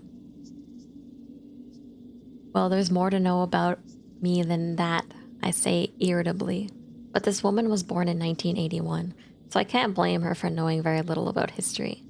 There's a fir tree near my grave, which outdates this alleged expert of the past by 2 decades. She tells the children about my tragic death at only 15 years of age. This death of mine, she points out, was 1 year before the outbreak of the Great War. This provides a convenient seg to shepherd the trotting children to the next stand of graves. Some days I find it insulting that my death is used as merely a pivoting point towards more important and famous deaths, but perhaps I'm being overly sensitive. The children by this point are usually glazed. This is unsurprising. How can children root themselves in the shifting sands of the past with facts and figures? 60 men dead in a mine collapse in 1913 at Coal Creek. 20 million dead in the First World War. Better to tell them that Bert Lawrence, visible in the front row of the schoolhouse photo, has a visibly wet nose because he cried on the first day of school. Or that frizzy-haired Maggie Alderidge, in the middle right, sister of the aforementioned Alice, was in love with Thomas Woodburn, the back right. Or that we would all have snowball fights outside of the schoolhouse when school finished on the last day before our Christmas break. If only I could tell them, I think, with wicked glee, about Alice, wet breasts glistening, smiling at me with sultry confidence. Then they would understand, I think, that the young people in the faded photograph were not so different from themselves. On a cool autumn morning, one girl, from among another group of shuffling and sniffing school children, looked at my grave and said, to no one in particular, Adelaide Quayle. Adelaide, like the city in Australia, and quail, like the bird. Her alert green eyes regarded my name with interest. I felt seen, recognized, celebrated. Yes, I cried, unheard. Exactly, that's me. I followed the green-eyed girl, endeavoring to be helpful by giving unheard but correct answers to the questions on the worksheet secured in the clipboard. I reluctantly feraled her when her group left through the wrought iron gates 45 minutes later. I obsessed over the minutia of this meeting for glorious and delightful hours afterwards. Minutiae. Imagine my shock and joy when the girl, my new Alice, walked through again only a week later, wrangling an exuberant golden puppy on a leash. I walked with them from one gate to the next, telling her about changings of the seasons and the hospital with its clean white surfaces, about my family and about the schoolhouse. I told her that we could run through the long grass once the weather warmed again. We could run to the creek. I could show her the spot, the cool, sheltered spot where the water is deep. The air would be hot, and we could drape our dresses on the warm rocks while we swam together. The first sprinkling of snow dusted the tops of the immense, distant ranges, an event I usually watched for, but I was too distracted to notice. Being unseen and unheard had previously only been a mild annoyance, but now it was just torturous. Alice arrived most days in the evenings, dog on leash, traveling from gate to gate, presumably as part of a larger loop. I screamed in agonized frustration each day as she left me, yearning to be seen, to be known, to touch, and to be touched. Inspiration came one morning when I observed a dew-covered spiderweb branching the complex ordinarily invisible, but illuminated by its wetness and the bright morning sun. Nearby, a hummingbird was extracting nectar from a group of flowers. I hardened my heart and reached for the small bird. Unsure of what force my invisible fingers could produce, I was shocked as the hummingbird when I was able to grasp its tiny, almost weightless body. I twisted its neck decisively, raised it to my lips. My invisible and blunt but persistent teeth tore at the sinewy body. Feathers twisted and flooded to the damp earth as warm, small organs burst against my lips. Blood and entrails ran down my chin, coating my mouth and face. The wait for her was torturous. I distractedly observed yellow leaves fluttering to the ground from the oak trees on the hill. Finally, the light started to ebb from the afternoon, turning the sky into a dusty gray. I heard her approaching and stood at the gate's entrance, willing my nervous mouth, the contours of which I hoped were now at last visible, into a smile of greeting. At first, I thought my plan had failed. There were only a few steps away and continuing unconcernedly. Suddenly, though, the dog stopped, eyes fixed on my face, and uttered a low growl. The girl, confused and worried, stopped as well. She looked at the dog and followed its gaze to the space where I stood in front of them. My smile widened.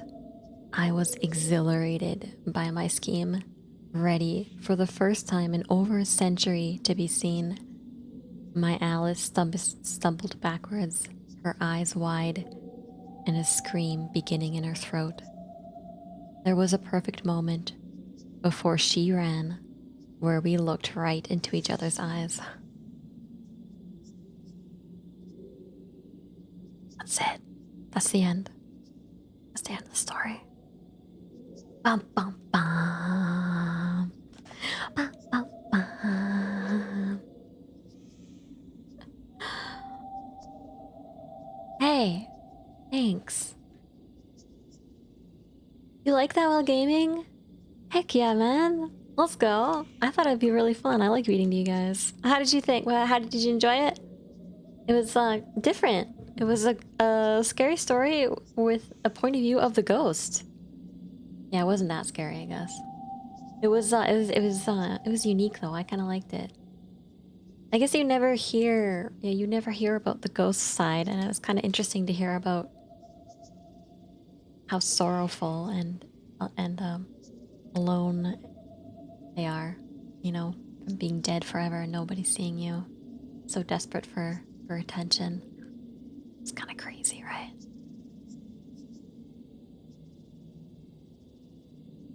You missed the story? And this is the first one that I told. We got more though. We got more. Anyways, I hope you guys like that. For whoever joined in while I was reading, welcome in. Let me go take a looky here.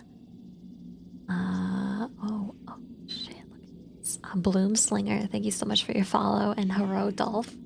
Thank you. Oh. The Cheshire smile at the end was clever. Yeah, yeah. You only read spoopy stuff? No, I really haven't. This is my first time doing this. But you know, I and Shale sub. Thank you so much for the sub, Shale. Thank you, thank you. But I could read other stuff. I like spooky stories for Halloween. It's Halloween weekend, you guys. We gotta get in the mood. Articulate Design also, hi, welcome in. How are you doing? Perfect for scary stories. I'll have to keep it on. Have to keep that on. Yeah, I like that one. I have more. I have many more for you guys. So get comfy. Be comfy, get cozy. We'll knock them out of the park. Thank you so much for your follow, Articulate. Thank you. So that one was called Adelaide Cemetery. Let's see what else we got here.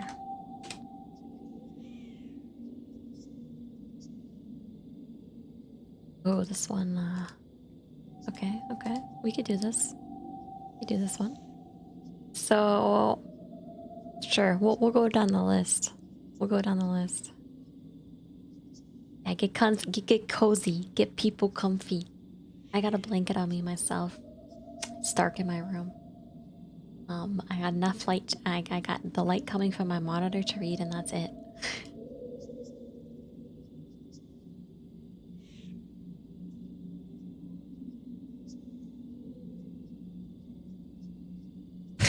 Articulate. Thank you. Thank you so much for the 500 bits. Thank you. I heard the sound, by the way. I can still hear the sound alerts. You guys can't, though. But thank you so much for that. That was really kind. Thank you. I'm glad you guys like it. Alright, we'll keep going then. I'll read the next story for you guys. This one is called Someone Has Died. Again, this contains sensitive content. It might be disturbing to some people, so, you know, if you find yourself not liking this, just feel free to mute or whatever you have to do. But I just want to give you guys that warning, okay? Alright. Yes, you can join me in the blanket. Join me. Wait, that was 5,000 bits, not 500? Holy shit. Articulate, thank you. Oh my god. Thank you so much. Grab some water. Oh, I got my waifu candy right here. But yeah, I'll take a drink.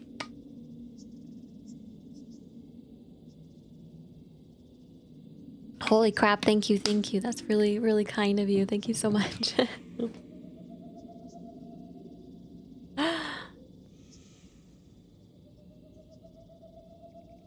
Oh my, Nyx.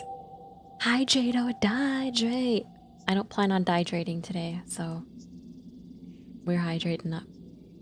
I had to put like, I had to put lip chap on in the middle of that because my lips were like, I'm scared I have COVID. My mom had COVID last week and she swears that she's feeling better, but she still went to the haunt thing, and I was like, Mom, are you sure we should go? Like, if you get me sick, I'm gonna be pissed. If I'm sick and the next few days, it's because my mom gave it to me. She got me COVID. I swear to God. Yeah. It's a time. At least once a month, Juni thinks she has COVID. I haven't gotten it. You guys, I haven't gotten it yet. So it's like, it's gonna come at some point. Oh, you're playing deeper. Okay, let's go. All right, let's do this next story. You finished your Anya from Spy X reading. Oh, that sounds cool. Your pumpkin. You should post that in art in my Discord. I would love to see that. That'd be really cool. Your wife and I had it twice. Yeah, I hope I don't have it. I definitely had a headache. Like, I have a bit of a headache right now. It's not too bad. But I had a bit of a headache earlier today, but I don't know, we'll see. See, I might be okay. I took some Tylenol and I feel better, so. Anyways, but thank you so much, you guys. Let's read this next story. Let's see how long this one is. Yeah, this one's not too bad. I'm gonna say it's maybe just a tiny bit shorter than the other one. Okay, so again, I'm gonna read this story and sound alerts will be off. I can turn them back on though, in between stories, so maybe I'll do that next time. But sound alerts will be off, and I will talk to you guys when we are finished the story, okay? She's excited. Here we go. All right. So again, trigger warning. This story contains several depictions and descriptions of death. Just want you guys to know. All right, here we go. This one is called Someone Has Died. Someone has died. Of this I am certain. I know it because I always know it. As I lie here, alone in this big, empty bed, and listen to the rain, I remember it as it returns to me. This feeling, this dread, skittering up and down my throat with 1,000 little legs. It settles in my stomach with a great stone, a solid, sickening weight. It is rancid in its heaviness and unmistakable in its familiarity. Someone has died. I do not know who. I sit up and take a long breath, pulling my legs out from beneath the covers so that they can dangle above the hardwood, cold where I press my feet. The remains of chipped red polished color on my toes. I had intended to paint them this week, but I could not choose a color. I have been told that I am bad at making decisions, too nervous to choose the wrong one. But I don't think that's true. Someone else has simply always been there to make them on my behalf. But I will make one now. I will call my daughter, I think. I move the end table to retrieve my glasses. They sit crooked on my nose, and I push them back into place as I look at my cell phone, plugged into the wall there. I wait for it to ring. I stare. I expect it, but it does not. I had told my husband at one time that we should keep the landlines, one in the kitchen and one in the bedroom, for hurricanes or when the power goes out. But there was no point, he had decided. No point when we had a family plan, which was expensive. But sitting here now, maybe there was a point, I think. And maybe I had not insisted hard enough. A person cannot silence landline phones after all. Landline phones after all. Not really. Not the way they do mobile phones at night. Maybe someone has called me already. Someone with the most awful news I did not hear. Connie does not have a landline either. She may not even answer now. Or worse, she may not be able to. I shudder, picking up the device. No missed calls. I turn on the sound and begin to flip through my contacts, squinting in the dark. Connie will answer, I think. And she will be upset that I woke her for nothing. She will say that the children are asleep and that she just checked on them. Howard is out cold beside her, and yes, she is positive, sure, 100% certain that she can see the rhythm of his chest up and down, up and down. He is breathing. He is breathing, and he has work to do in the morning. And so I really should not bother them so early. There's nothing to worry about, and she will visit me soon. And we will get our toes done together, the pair of us. It must be the storm, she will say. The storm riling me up. Connie has always thought I worry too much, though, and maybe I do. I place the phone back down. I will not call her, I think. I have nothing to fret over. The phone has not rung. No one has called. And they always do it so tactfully, in hushed voices, as if the most terrible part of the announcements is awaking. Oh, I'm so sorry for disturbing you, ma'am. I stare at the phone again. I wait. It does not ring. I hover my hand over it. I do not pick it up to make a call. I should not disturb her. But someone has died. Of this, I am certain. My father died when I was 6 years old.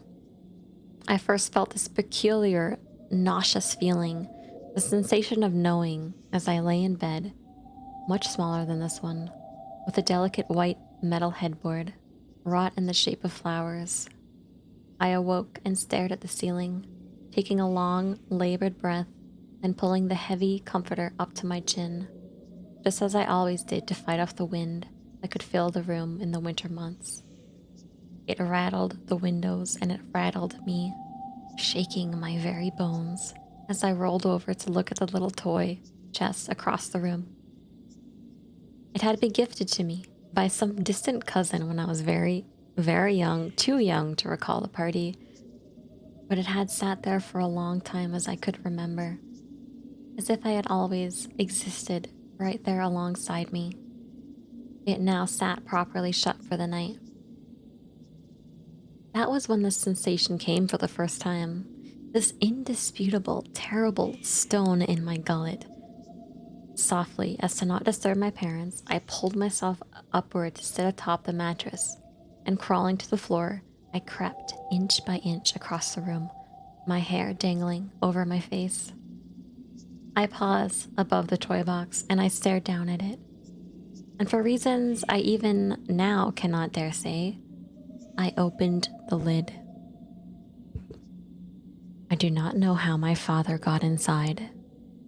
I saw his bulging, bloodshot eye staring up at me in the dark, the rest of his swollen features obscured and buried in the clutter, a baby doll whose own hinged eyes have broken, forever open, a spinning top, a velveteen teddy bear, an assemblage of blocks. My father's eye looked up from me, from beneath them all. It blinked. And at last, he said my name. His voice hoarse, a hollow, splintered noise uttered through unseen lips from the very depths of his ravaged throat. The worst noise I have ever heard. Cassie. I ran, and from the upper railing, my face placed flush between the wooden rods. I found my mother standing in the front hallway, clad in her checkered nightgown. She wore her hair in curlers then, and then pressed up against a dark, wallpapered wall. She stared at the telephone in the alcove by the door. She stared, and I stared at her staring. And I know now that she knew, like I know. But most people can tell, I think, even if they do not realize it. They pick up the chillness in the air, and in the lateness of the hour, in an unnatural flicker of a piece of fabric, those tiny signs that something is amiss, and that the universe has shifted. They create in a person with enough sense to see a terrible, sinking, heavy feeling. And finally, the phone rang. Sometime later, my mother found me huddled by the doorway to my bedroom. I did not dare go back in, but I had retreated there to cower after a few minutes of listening. She smoked a cigarette and told me, a nervous habit people still did with their kids then. But I already knew, of course. I knew that my father had died. I learned later, not from my mother, that a towering industrial shelf in his warehouse had collapsed and he had been buried by its contents. And I had found him just like that, entombed in my toy box. Some grotesque phantom vision caught, like a crude, blurry snapshot of the moment of his death. But he was not there when my mother closed the chest again that night, and he did not return. That feeling, however, had been there. This terrible sensation of knowing, the awareness of a death. I had felt it then, and I feel it now. I really should call Connie, I think. Pick up the phone and I look down at it. My finger hovers over the lock, but I do not press it down. I should not bother her. Instead, I tuck the device back in place and I rise from the bed. I rise. As if I was compelled, I move for the closet, the mighty wooden armoire perched right beside the window, where the rain still patters. I stare at it, and I reach out a hand, but I hesitate. I hesitate because I think that if I open it, I might find someone staring back. A rotted specter come to visit, because perhaps it did not know where else to go. I do not deign to know the motives of decaying ghosts. And I still, even now, do not know why I saw my father that night. Only that, at his funeral, I cried, because they had once again put him in a box. And maybe that was it, after all. The soul's search for a box in which to be put, now that his fleshy container had loosened it. With a bracing breath, I grabbed the golden knobs. I should go back to bed. I should not open it. I should not open it because if I do, I may regret it. But if I don't open it, I will have to sit here and wait and stare at the phone until it begins to ring, which I, of course, know it will. And so, closing my eyes and rearing back my head so that I might not have to look, I grasp the handles and I tug. I tug and the armoire opens, and I dare not peek. I count to 3 in my head. And in the very back of my mind, I can see Connie now. Think of her as a child in a red dress we had bought for her for Christmas. I should like to remember her that way, I think. But not how I remember my father. Not as a faceless, blackened eye in a box. I turn back my head. I take another breath and I open my eyes. I see clothing, and only clothing, in a closet full of patterned blouses and dresses I have so few opportunities to wear. And I'll have to pick up something now, in black, for the services, I think. For whichever one I have to attend. Not that one, though, but maybe this one. I decide, reaching out to run my fingers along the edges of the dark collared dress, with silver buttons down the back. No, maybe not. Reaching into the armoire again, I pull out a dress with a low waist, a black rose stitched over the hip. I could wear it with that long silver chain my husband bought me, I think, but one with the silver charms. But maybe that would be too garish, too bold for such a grim occasion. No, I think I could wear it with my mother's pearls. They are more understated. I had known it when she died too. But she had not gone suddenly. No, not like a lamp abruptly turned out in the dark. Her own end had come gradually, like the waning glow of a sunset, bit by bit, until night could be the only natural, expected conclusion. The phone rang in the middle of the afternoon that day, when I had been folding laundry and weight of knowing in my stomach. The hospital had told us to go home and to rest that morning, and that they would call us if anything had changed.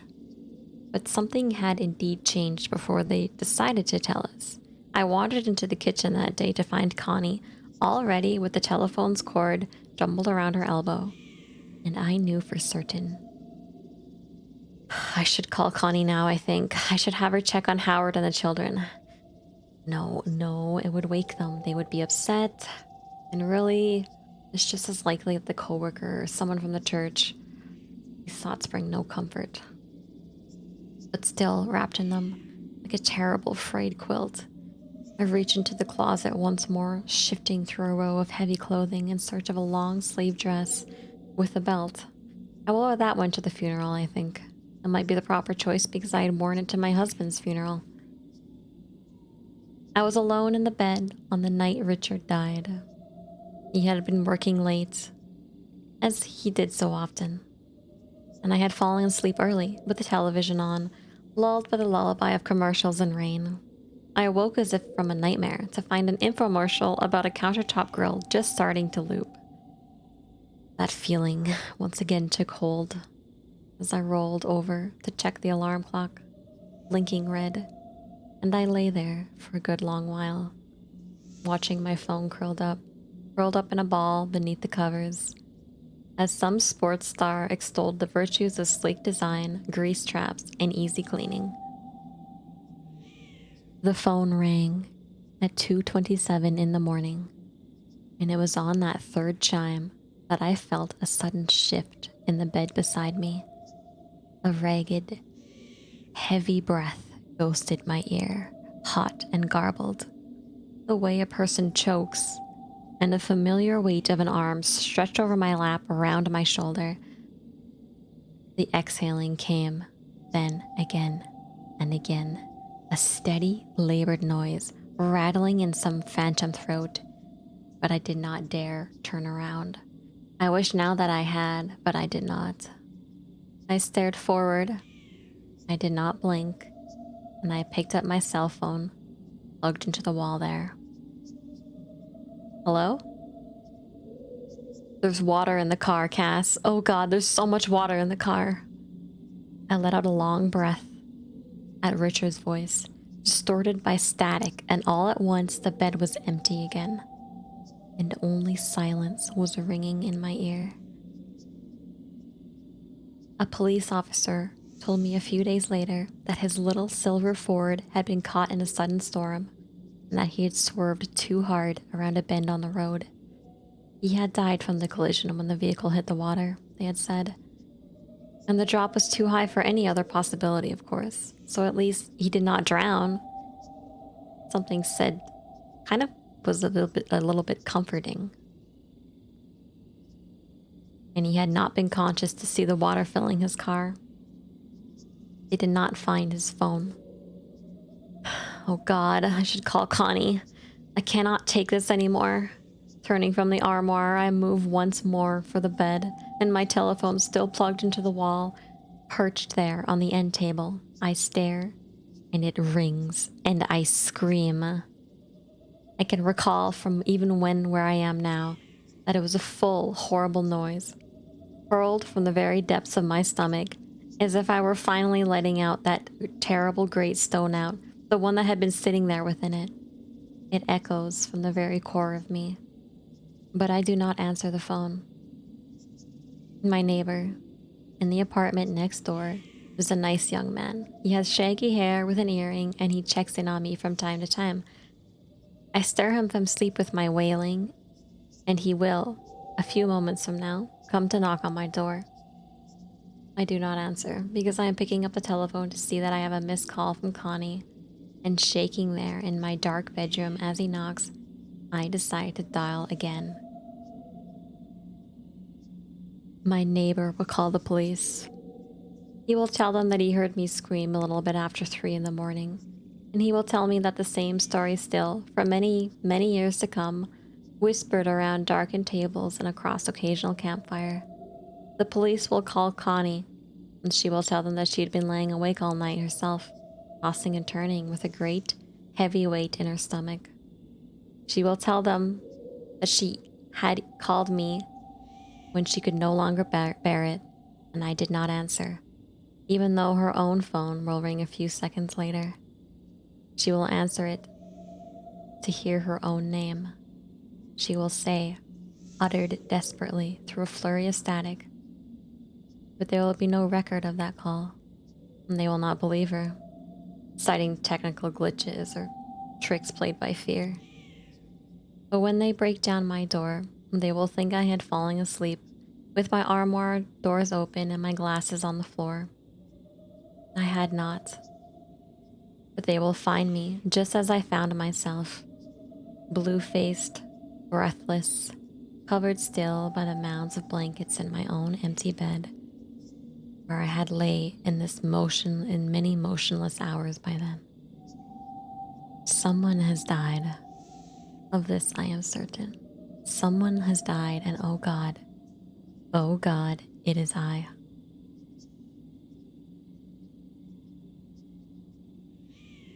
The end.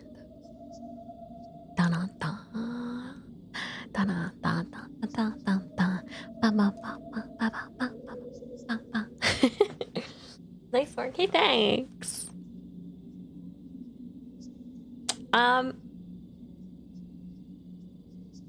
Right? Okay, well, I didn't get it, but then towards the end it was obvious, yeah.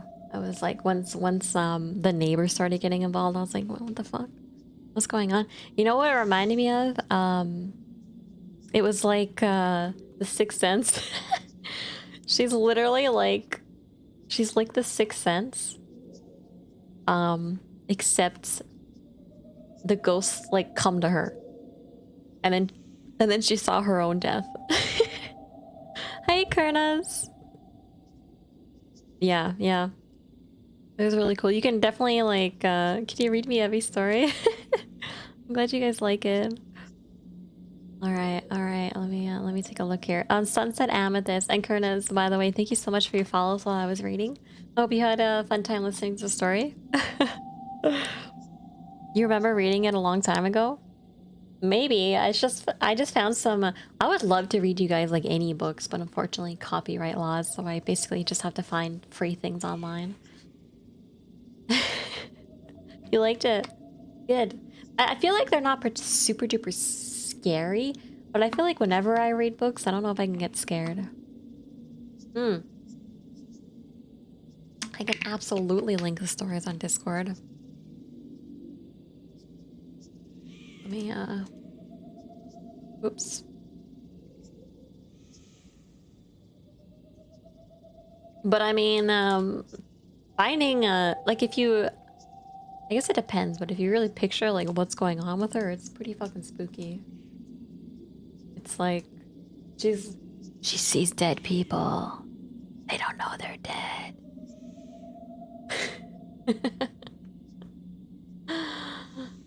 She sees dead people. Oh no. Okay, I'll post this and where do I want to post this? I guess in art?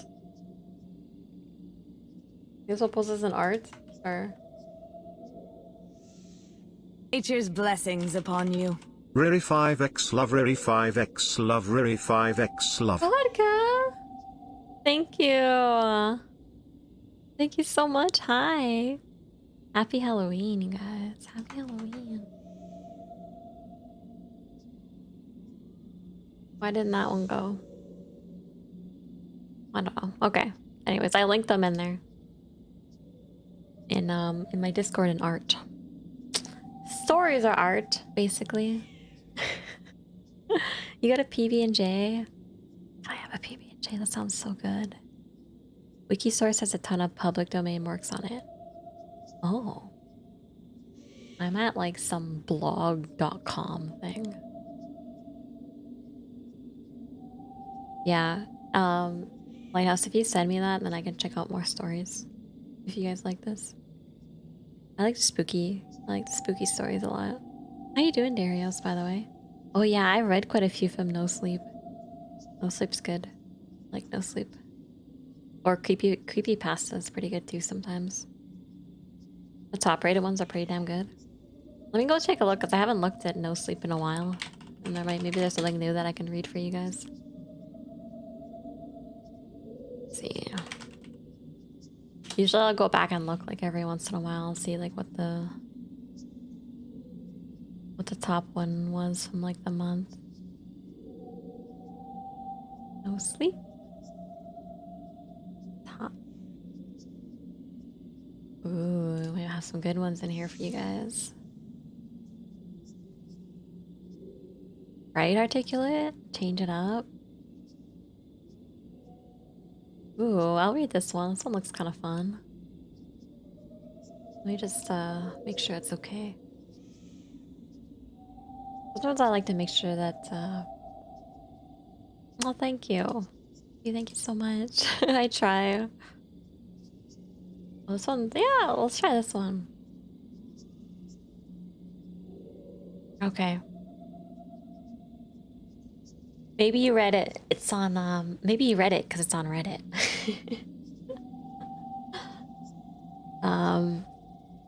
By the way, that story, I like that one. She was literally, she knew somebody had died. She didn't realize it was herself, but she's picking out funeral clothes for her own funeral. Poor girl. Poor girl. Rip. Big ripperino. Okay, I'll read this one from Reddit and we'll see what we think about it. See if we like it. Alright, I'm turning off sound alerts again. Yeah, the she ghost color. Yeah. Oh, the lights are off. Lights are off and it's spooky time. Here we go. Alright, so this one is called... wait, it doesn't have a title, so we're just gonna jump into it.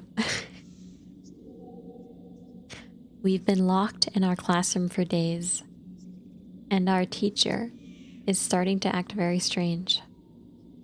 Day 1. We had just opened our textbooks to chapter 8 when the alarms blared overhead. A red strobing light spun by the door as metal slats slid down the wall to seal us in. The others started to stir and panic at their desks. Now, class, I'm sure everything is fine. Probably just a drill. Mr. Jonas held up his hands in his attempt to soothe the crowd. Just as he was about to open his mouth, Evie came over the intercom. Level 3 contagion located in the south quadrant of campus. Lockdown protocol is now in effect. Isolation protocol is now in effect. Oh no. The teacher suddenly looked pale and a little panicked himself. Day 3. I slid my rook across the tiled chessboard to overtake Patricia's bishop.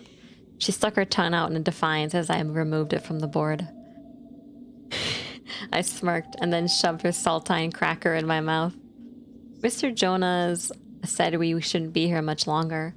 It was probably just taking the CDC a while to quarantine and eradicate the contagion. He said it must be a pretty nasty virus that they're keeping us locked in our classrooms. We have enough snacks for another day or so. It's been difficult to ration properly when all we have are our crackers, candy, and canned spray cheese. Overall, though, we were keeping our hopes up, which all we could really do, staying positive for now. Where do they poop and stuff? And pee? Ew. Not talking about that now, are they? Okay. Anyways. Day 5. The room... Oh, it's coming. Okay, sorry. The room was starting to smell foul. We designated some buckets in the corner as the bathrooms as they were about half full and beyond putrid. We ran out of food last night. My stomach rumbled with hunger and I did my best to ignore it. I didn't feel like playing chess or reading anymore. Instead, I just napped at my desk, and as much as possible to pass time. I was hoping at any moment that I had woken to the doors opening so that I could go home. I missed my parents. Mr. Jonas was losing his composure too. He'd been pretty put together up at this point and ensuring we were all calm, but his eyes looked a little wild now, and he kept pacing the room, talking to himself. A few times I heard him cursing under his breath, and then reciting prayers. I really hope we get out of here soon. Day 8.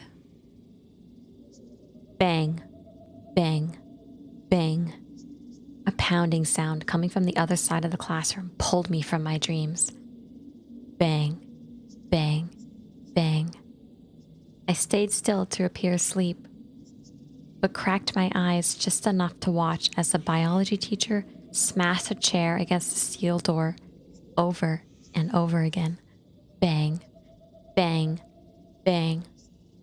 He was really losing it. "Let us out of here," Mr. Jonas screamed as he tossed the chair to the side. "I cannot do that, sir. A level 3 contagion has been detected. I have sealed off the affected area, but you must stay isolated for your safety." A robotic voice hummed over the speakers. He screeched profanities at the camera in the corner of the ceiling. Some of the other boys were becoming aggressive as well. There'd been some fights the last couple mornings, and some hands going where they shouldn't, back behind the fake plants and lab equipment. It seemed as if we were slowly devolving, becoming an enclosure of chimpanzees, like the ones you see at the zoo, but only hungrier. We needed out, or something terrible was going to happen. Day 10. We'd been on the diet of tap water for the past 5 days. I felt dizzy every time I stood up from my desk. The room would spin and I'd almost black out.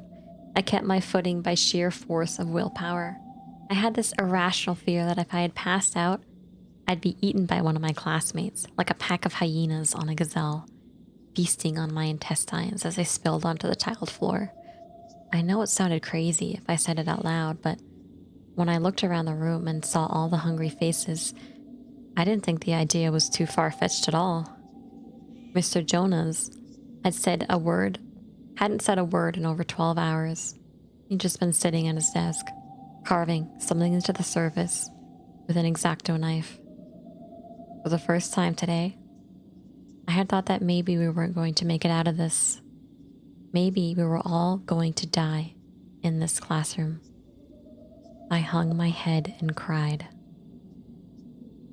Day 13. Mr. Jonas, stop, Mika cried. "Don't you see? We have to do this. We need food. It's survival 101. When the pack is suffering and food is scarce, they turn to their weakest member. It's simple biology. Survival of the fittest." Mr. Jonas had his hands around Trevor's neck, squeezing so hard that the boy's eyes were about to pop from his skull. Trevor struggled beneath him, but he was frail and terribly small for his age. Mika grabbed a large beaker from the table and lifted it high over his head. "Mr. Jonas, stop now. Don't make me do this." But the teacher was long gone. His eyes gleamed with delight as drool dripped down his chin from salivating at the thought of a meal.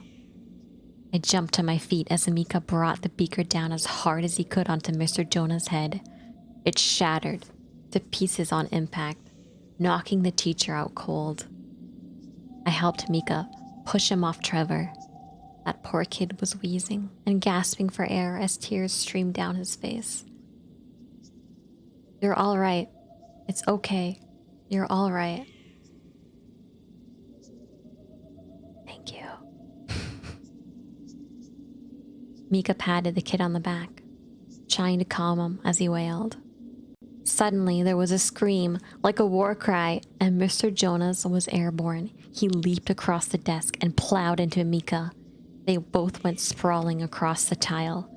Mika resisted him, but Mr. Jonas ended up on top and began dropping his elbows viciously on Mika's face, causing blood to spew from his nose and mouth.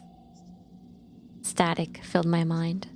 I didn't think, I only reacted. I reached down and picked up a hunk of glass from the broken beaker, grabbed Mr. Jonas' shaggy hair, and pulled it back to extend his neck. I pulled the glass through the meat of his throat as hard as I could. I'd never seen so much blood before. It poured in a waterfall across Mika's chest. Mr. Jones fell to the side once more, this time, never to get up again. I stared at my blood-soaked hands. I felt nothing. No remorse. No fear. only static. Suddenly, the metal slats retracted into the ceiling and the door swung open. Lockdown protocol has been lifted. Please continue to your regular schedules. Lockdown protocol has been lifted. Her cheery robotic voice seemed so distant and out of place now. The other students gathered around me, just staring at the pool of blood. I think it was the hunger talking, but a part of me wanted to know what it tasted like. I think the others did too. Thankfully, before that could happen, a man in a suit strolled into the classroom. Hello, class. His perfect teeth gleamed under the LEDs.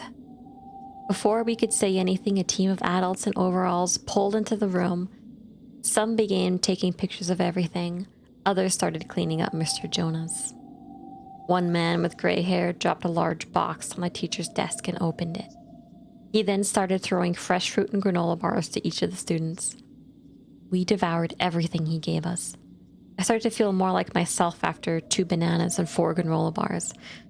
They tasted like heaven, a sweet salvation.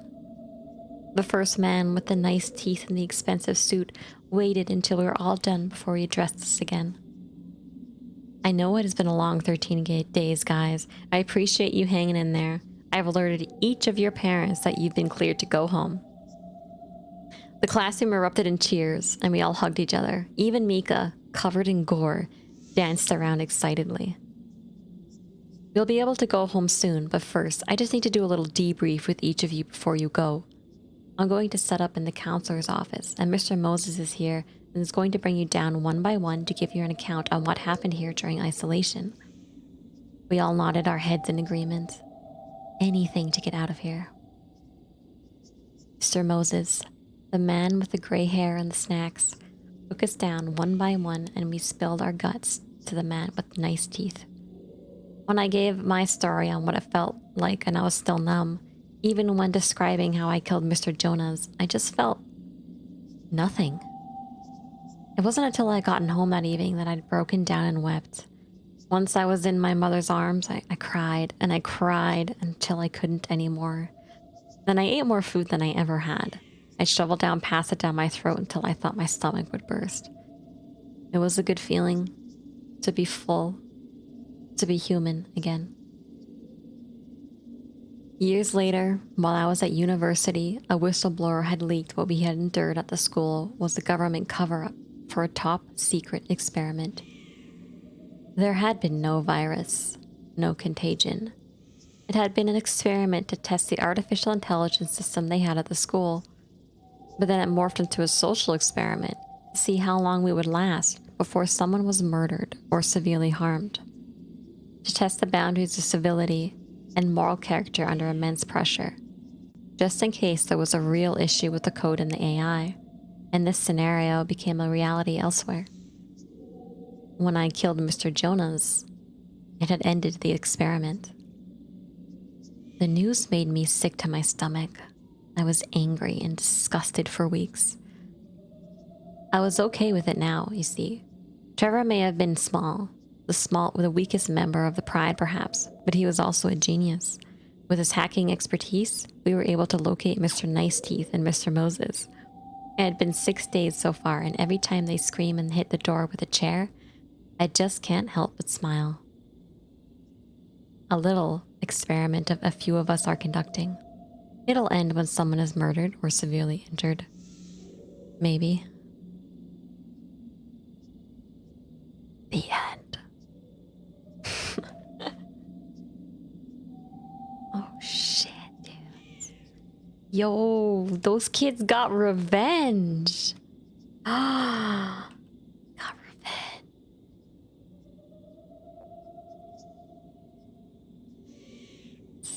Dang. The kids aren't alright. Oh my gosh. Yeah, that was pretty cool. Kind of reminded me of, yeah, that was a neat story. There's like an SCP, I think it's an SCP story of where they kind of did like a similar experiment thing just to see how long it would take for somebody to go crazy from being like confined. Yeah. Danner, thank you so much for the 10 gifted subs. Holy crap. Thank you, thank you, thank you. Cozy Katsuki and Mike Devil, welcome in. Thank you so much for your follows. How you doing? Popo Panda, thank you so much. Oh wait, Popo Panda. Oh, yeah, that's a gift. Hi. And Xander, thank you. Thank you, thank you. Dropping the MMA's right. I think he just started going crazy. Like, I can't imagine what it'd be like to not have any food for like 10 days or whatever. And then it smells like poopy and pee-pee and nobody's showered and everyone's hungry and oh my god, that would be terrible. Yeah, no. No thanks. I'll pass on getting locked in a room with a bunch of kids. You just wanted to pick on the weak one, dude. That's what you get, Mr. Jonas. That's what you get. Personally would let that slide. Oh no. You know what though? You know what's fucked up? You know what's fucked up is like, I feel like that happening is a possibility. Experiments like that happening is like I'm not a conspiracy theorist or anything, and I don't believe in that shit, but like I also feel like it's very possible for like governments to like use people in like really terrible ways to be able to like do shit like that. And it might not even be their own people, you know? It might be like people from other countries. Have you seen The Mist? It has been an interesting portrayal of lots of people locked in a supermarket. Oh, yeah, that was on Netflix, wasn't it? The Mist. That sounds really familiar. There's a natural divide between the religious and the logical. Yeah. Yeah, I think I remember that now.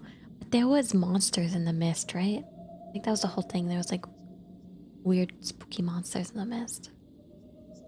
I'll link it in on Discord, but that was a Reddit one. No, that was a Reddit no sleep one. Yeah, I remember that now. Hey, hey, whose car alarm is going off? You guys hear that? Who is that? Turn your car off. I'm trying to do ASMR readings. Oh, it stopped. Thank you. Thank you. That's the one. Yeah, I liked The Mist. There's been a few that I've been watching on Shudder recently that I really liked. What did I watch today? I just finished one called oh shit. I'm so bad at remembering names, you guys. I think my memory is going. I think I'm becoming an old woman who can't remember shit all. Let me go on Shudder and then look. The Taking of if you guys don't have Shudder, or if you have Shudder and you haven't seen this. Are you sleepy, Darius? Have a good night. Thank you for joining me. I hope you have a good sleep. And it was very nice to talk to you again. Bye-bye. Bye-bye. Okay, so I watched The Dark and the Wicked on Shudder. That one was really good. And The Taking of Deborah Logan was pretty spooky.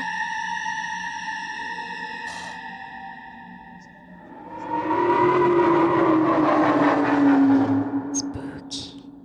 Spooky, spooky, spooky.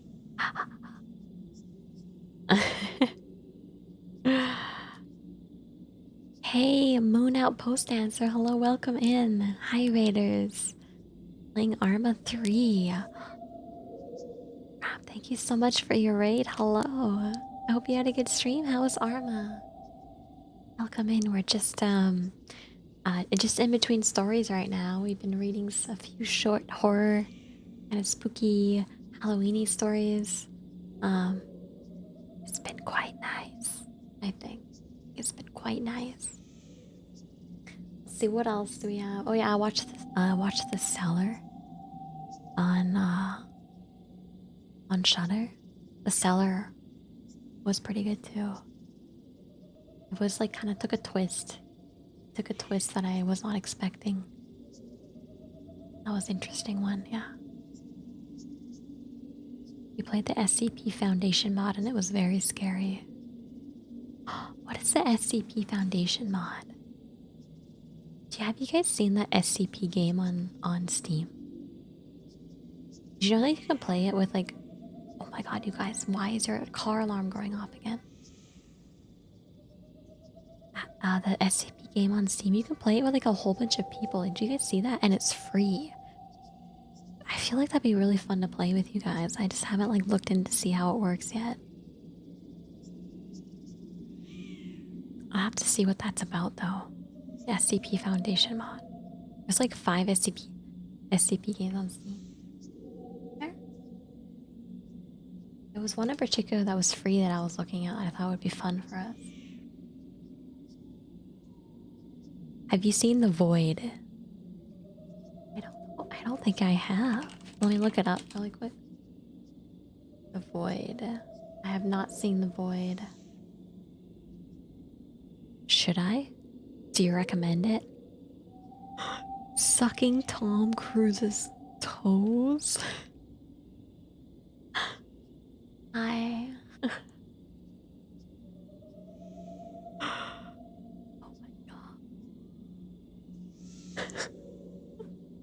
Hi, Guilty Werewolf. How you doing? Good to see you.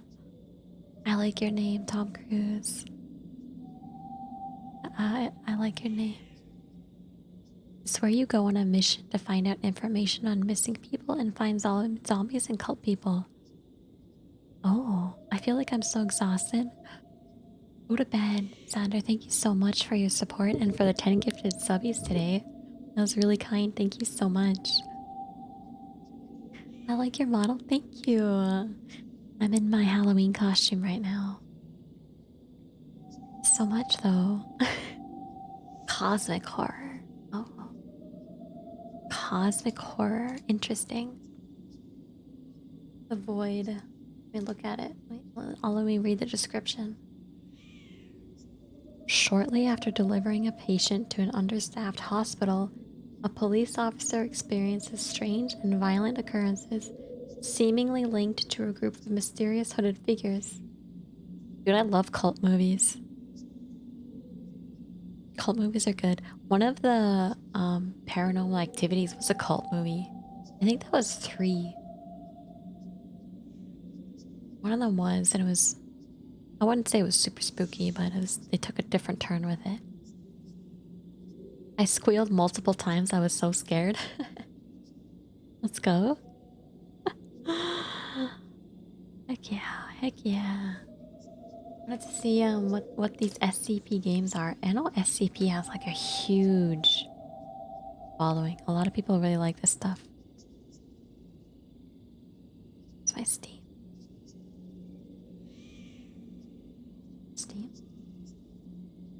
Is there any cool games on sale right now for Halloween? I see Forewarned has a Halloween event. Ghost Exile has something going on with Halloween too.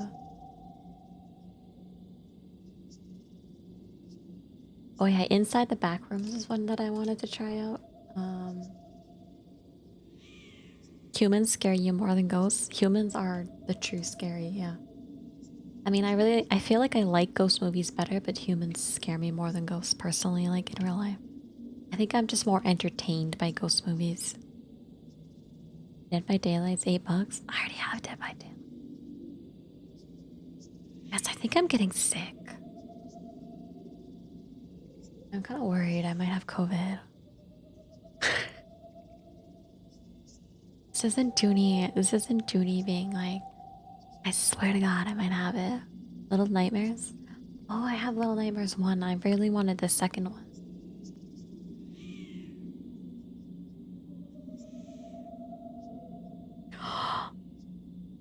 This one looks stupid. This one looks kind of stupid, you guys. I like reading about new ones that aren't very mainstream yet. This one's called Boo Men. And it says, Boo Men is a 1 to 4 player online co-op horror game You and your crew of burglars are tasked with stealing the items on a list. Just remember to stay in the light because you never know what's lurking in the dark. That's so different. That sounds fun, doesn't it? You have to go steal stuff in the dark, but there's scary things in the dark. That sounds absolutely dumb. I was thinking about getting also LFT testing kit. What is that? Outlast is I don't think I'll play Outlast. I want to play Outlast, but I hate like I feel like I'd like to watch a playthrough of Outlast because I feel like playing Outlast would stress me out too much. I'm such a bitch, you guys. I'm such a little bitch. I'm sorry, I'm a bitch. Yeah, SCP Containment Breach was the one I'm thinking. So it's a multiplayer survival horror game. And apparently...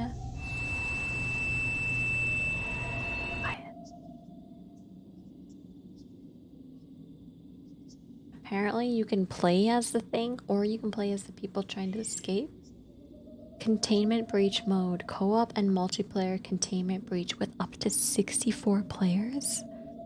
You guys, so what if we all tried playing that one night? Wouldn't that be fun? Co-op and multiplayer containment breach up to 64 players. Breach game mode, multiplayer game mode where you can become the SCP entity guards, etc. Yeah, I haven't played it. It seems fun. It's free. That's the best part about it, you guys. It's free, so like we could always try it. And I mean, it has very positive ratings, so it might be good. Very positive free.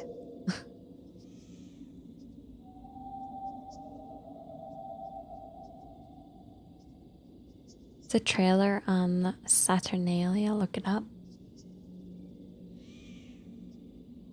Yeah, I do have a love-hate relationship with horror. You're very right about that. It's like, can I tell you one of my favorite horror games I think was Madison? And it's because I feel like they did a really good job with like the scariness. Like it felt like a horror game, but it didn't add the elements of stress where if you die you get like reverted back in progress, which I hate getting reverted back in progress. The only time that you could die in that was when that thing was chasing you, and that was only like a small portion of the game. I feel like it wasn't... I haven't played Anne. What's Anne? I feel like I would love to play horror games. Like, I don't like dying in horror games. Like, I like experiencing it like a movie, but I don't like dying and having to redo my progress. What is Anne?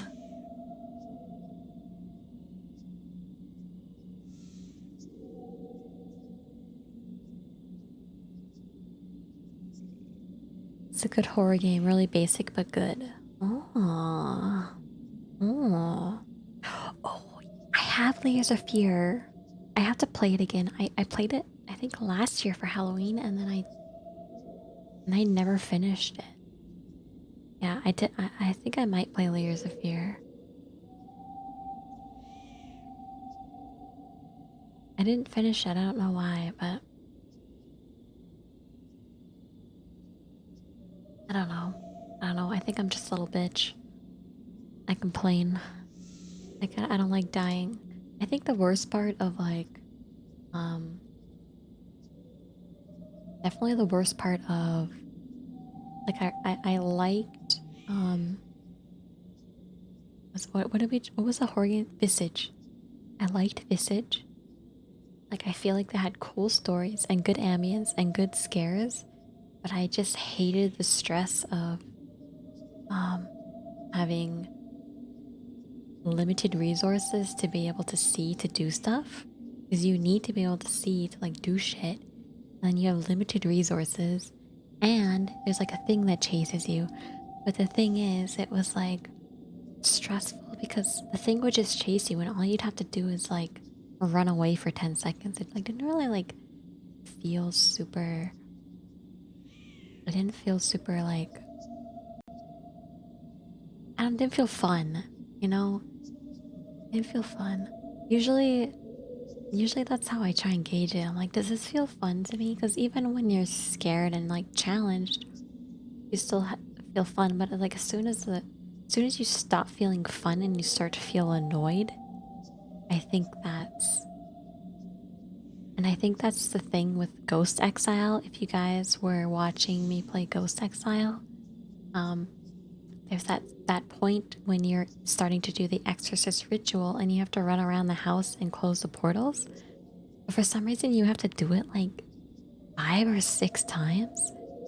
And I can tell you right now that like I feel like they have good ideas for that game, but I just remember feeling very annoyed whenever it'd be like another portal has opened, another portal has opened, and I'm like, that wasn't, maybe it's because the act of running to the portal, yelling at it to close wasn't very thrilling or fun. I'm not sure what it is, but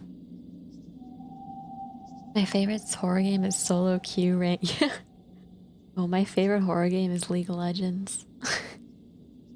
Yeah, that's the scariest horror game of all. If you play League of Legends, you'll go to bed with nightmares for sure.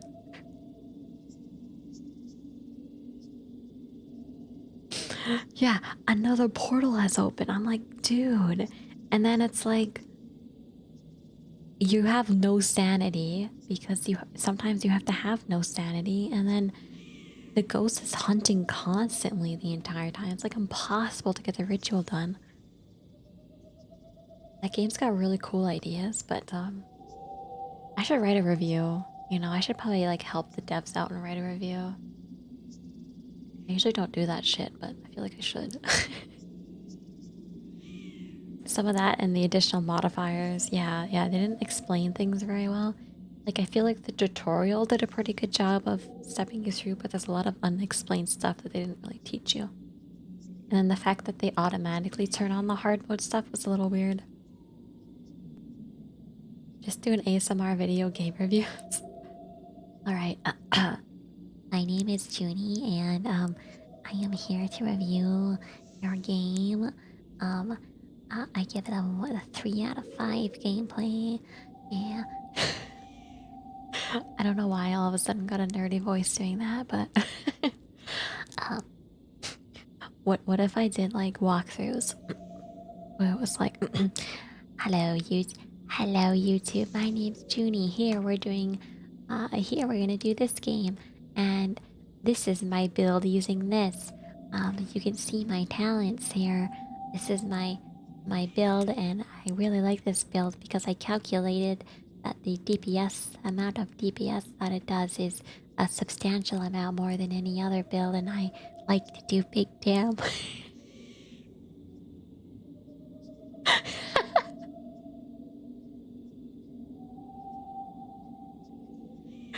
I'm sorry, okay. Hi Moto, welcome in. Oh. Thank you. Anyways, okay, yeah, sure. Yeah, Junie reviews the game. ASMR coming up. Okay, let's do another story. You guys wanna do one more? 10,000. Yeah, there's so many. Hey YouTube, don't forget to like and subscribe. Welcome to my channel.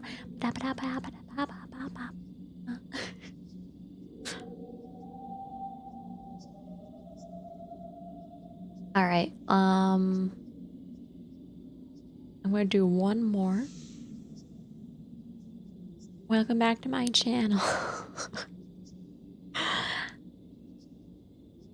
Today I'm going to show you how to beat this guy. Oh,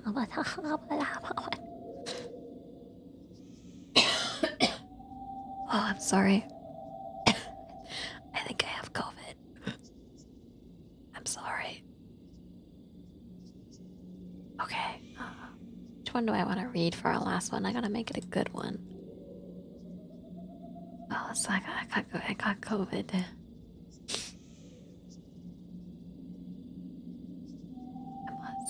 I must have it. Thank you. Thank you for the hydrate.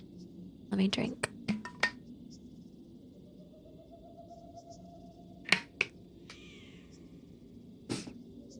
Ooh, will.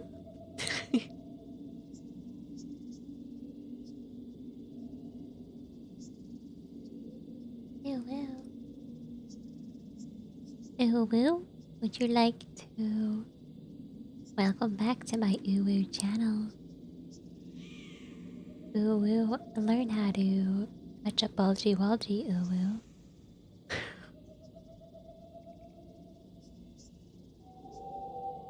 I'm gonna get banned.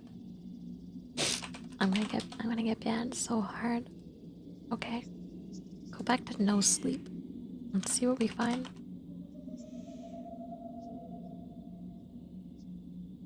Sleep. Top. The top from no sleep. You guys only get the best. Only the best of the best.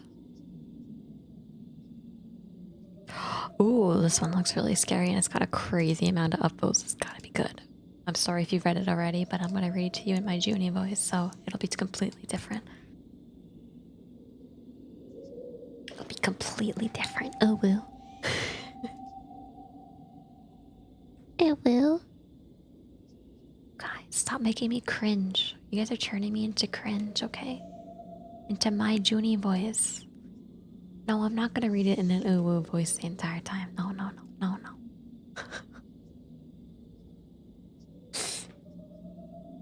You guys, why am I so cringe? Stop. You guys have turned me into a cringe lord. Scary time. Yeah, scary story time. You guys get comfy. I'm gonna turn off the lights, okay? I'm turning off the lights. Lights going off. Oh, it gets spooky now. It's spooky time now. So a spooky story time now. Alright. You guys ready? Go. So this one is also from No Sleep. I will link it. Round, thank you so much. It's a maple leaf encased in amber.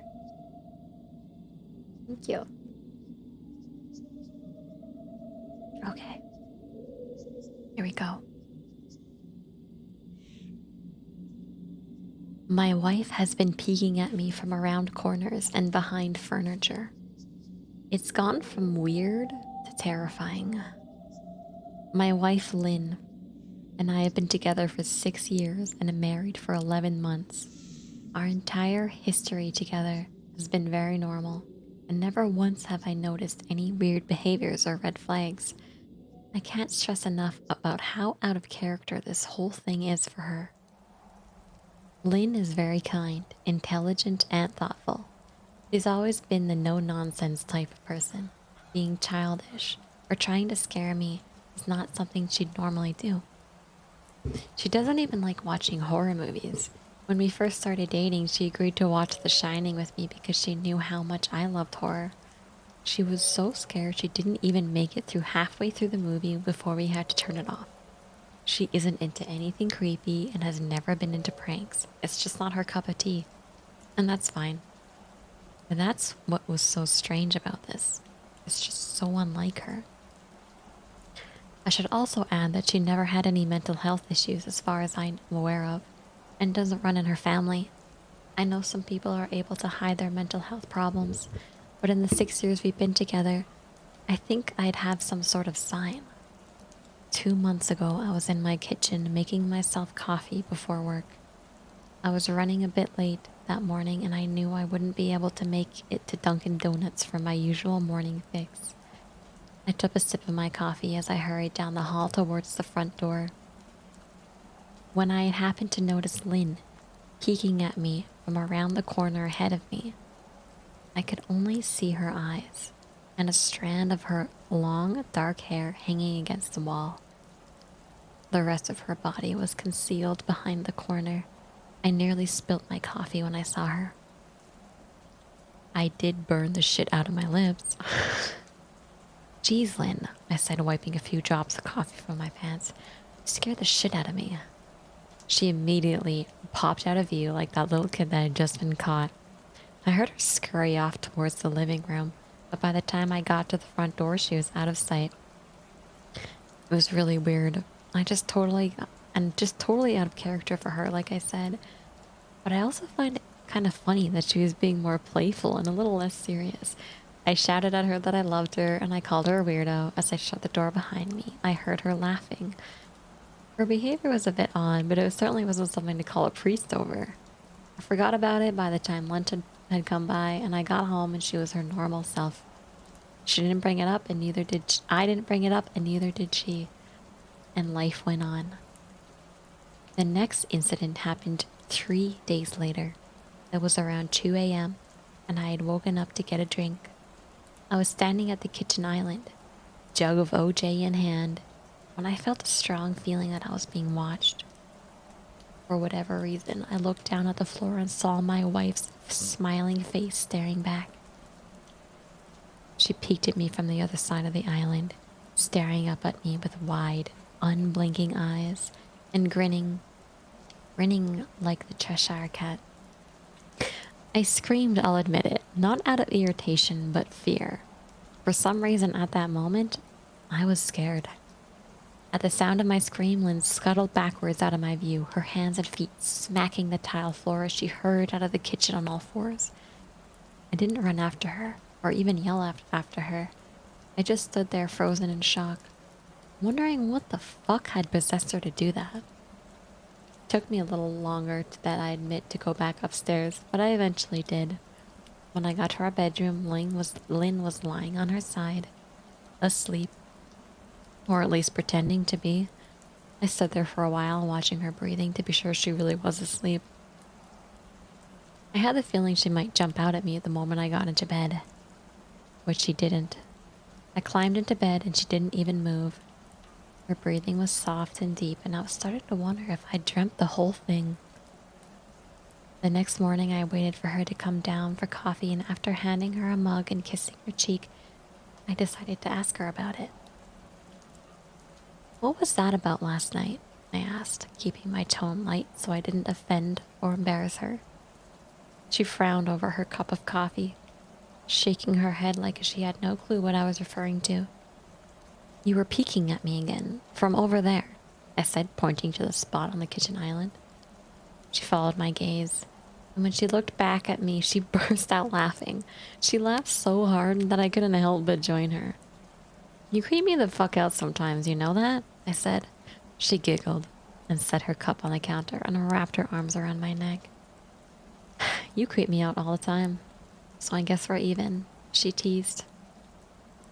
We said our goodbyes and left for work. As I drove, I kept thinking about how creepy it had been seeing her grinning at me from behind the island like that. The sounds of her hands made on the floor as she crawled away. I told myself she was just trying to be silly, just trying to join me in my love of all things horror. It's not like I was afraid of her, but it still didn't sit right with me. I started seeing her peeking at me more and more. Sometimes she'd be peeking out from behind a couch or living room curtains. Once she even managed to get inside her grandmother's old trunk that sits at the foot of our bed. I might not even have known that she was there at all, had the trunk's old hinges and not given her away. She had the lid propped up just enough so that I could only see half of her face peeked through. She'd been grinning like an excited toddler. It was unnerving. I didn't know what to say to her. All I could do was stare. When I finally found my voice, I asked her why on earth she kept doing this. She didn't answer, but she slowly closed the lid, shutting herself inside the trunk. I just walked away, feeling disturbed. I didn't understand why she was doing it, but it clearly made her happy. I just hoped she would tire of this game quickly. Lynn didn't peek at me for the next 2 weeks. I started to think she was done with her weird prank, and I was relieved. We were watching a show on Netflix one night when I jokingly said that I haven't seen her peeking at me lately. She must have been giving up on her spy game. She looked up at me and with a small smile and said, maybe I'd just gotten better at it. I didn't say anything, but I wondered whether or not she was joking. For the next few days, I couldn't stop thinking about what she said. Was she still peeking at me when I wasn't looking and I just hadn't noticed? If so, what the hell was she getting out of this? I started to feel paranoid, constantly checking whether she was watching from around the corner or behind a door. I was jumping whenever I was home and she wasn't in full view of me. I felt stupid and a little crazy. But after a few weeks without another incident, I began to relax. I stopped checking behind furniture and walls and told myself it was just a bad memory. Then a few days ago, things got so much worse. Lynn left to go to a friend's, and I lounged on the couch and played a couple games on my laptop. Around 9 p.m., I hopped in the shower, and I was washing the soap from my hair. I felt that awful feeling that I was being watched. I slowly opened my eyes and almost had a fucking heart attack.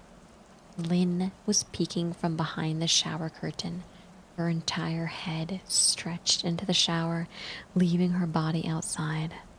Her long dark hair hung against the curtain, the ends dripping with water. Her mouth hung open in a terrible grin, eyes wide and red, as if she hadn't blinked for a while. I screamed and jumped back against the wall. She didn't move, nor did her smile waver. Her makeup ran down her cheeks in 2 black streaks. She looked giddy and completely deranged. It was fucking terrifying. We stood like that for a few moments, neither of us saying a word. Finally, after what it felt like forever, she slowly pulled her head back out of the shower, and I watched her blurry figure through the curtain as she moved back towards the bathroom door. A second later, the bathroom door slammed shut, hard enough to rattle the mirror. I screamed again, and I jumped out of the shower to lock the door.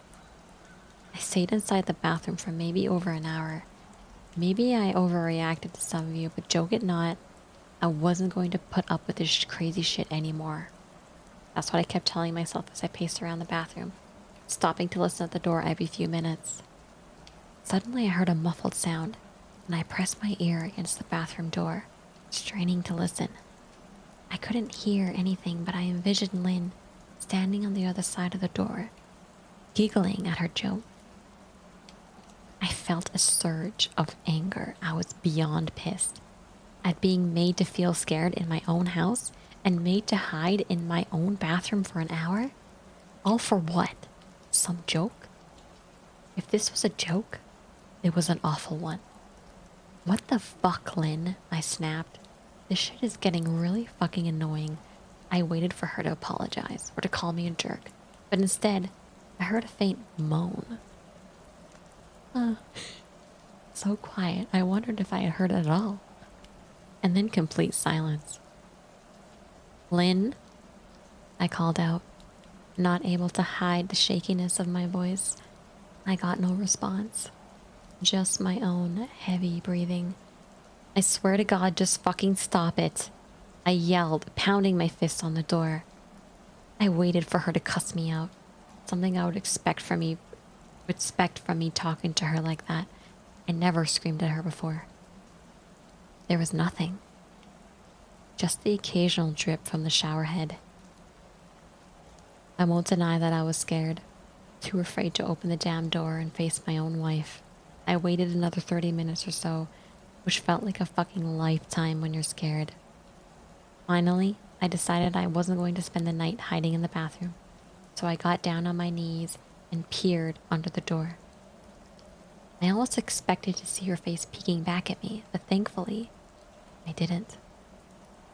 I could see straight down the hallway at the top of the stairs, but no Lynn. I didn't know if I should be happy about that or not. I looked for a few minutes, waiting to see her head pop up over the top step, but it never came. I stood up, my hand hovering over the door, and mentally prepared myself to open it. I slowly turned the lock with shaking fingers, and I was about to yank it open when I heard a sound that still makes me feel nauseous when I think about it. A moan, louder than before, but this time I was able to tell just where it was coming from. I turned my head to the closet door as if in slow motion and locked my eyes with my wife, who was peeking out at me from a slight gap. Her eyes were still wide as ever, and her mouth was hanging open in the most grotesque, gaping smile I'd ever seen. I didn't scream.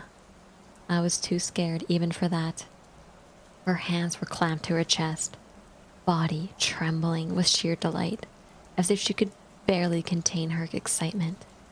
A short, raspy moan bubbled up from her throat, deep and raw, sending a shiver throughout my entire body.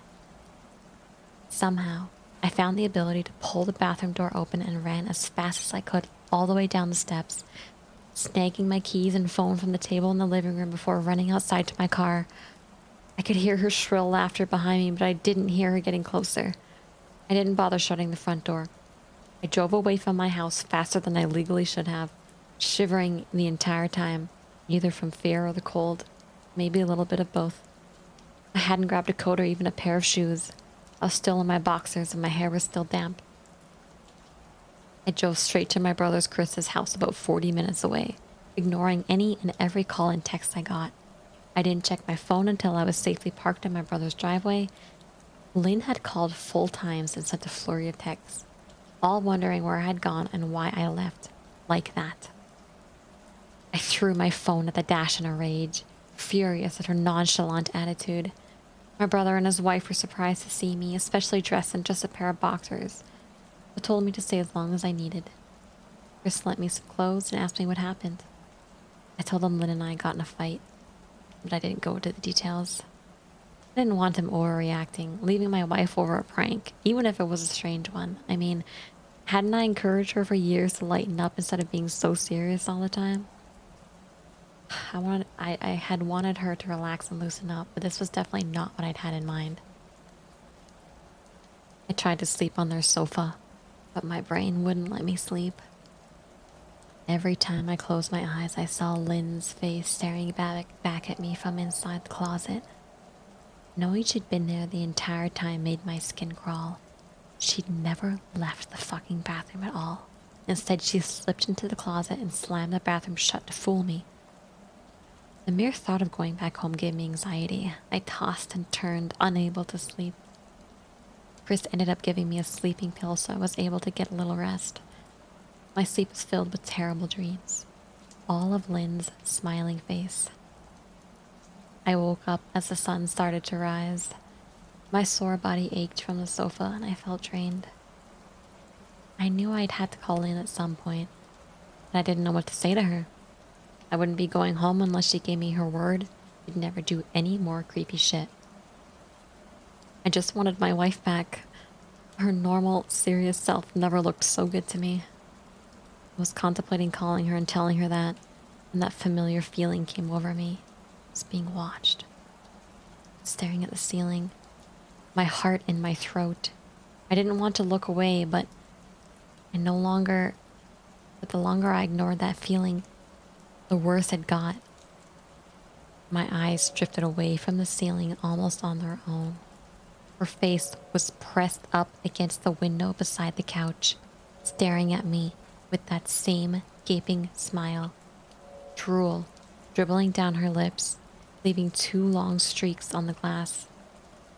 I didn't know how long she'd been there, but something told me she'd been there for quite a while. Possibly all night. I didn't bother screaming, though I was afraid to anger or jumped in fear I felt at that moment. I jumped up from the couch and pounded my palm against the glass. Lynn, are you crazy? What the hell is wrong with you? Just go home, I shouted. Now! She didn't move, and her ghastly expression never changed. If anything, her smile only grew, as if she had never been more elated. I could hear Chris and his wife moving around upstairs, As if Lynn could hear them from her place outside, her head twitched slightly in a direction, and she began to close her mouth slowly. Chris called my name from upstairs, obviously concerned. I turned to see him and his wife Rebecca hurrying down the steps. When I turned back to the window, Lynn was gone.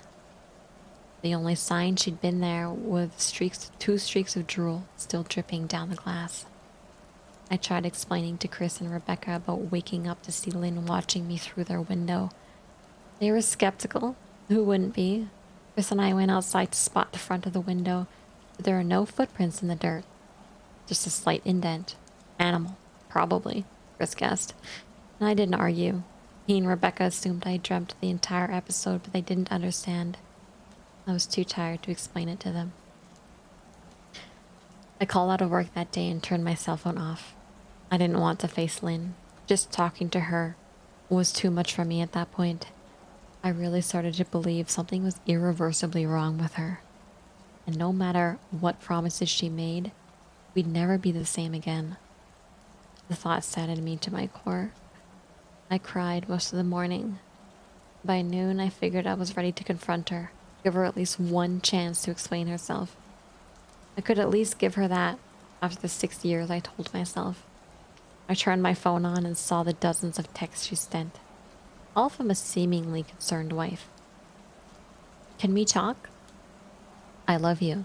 Please call me. I'm really worried. Can you answer? Just come home.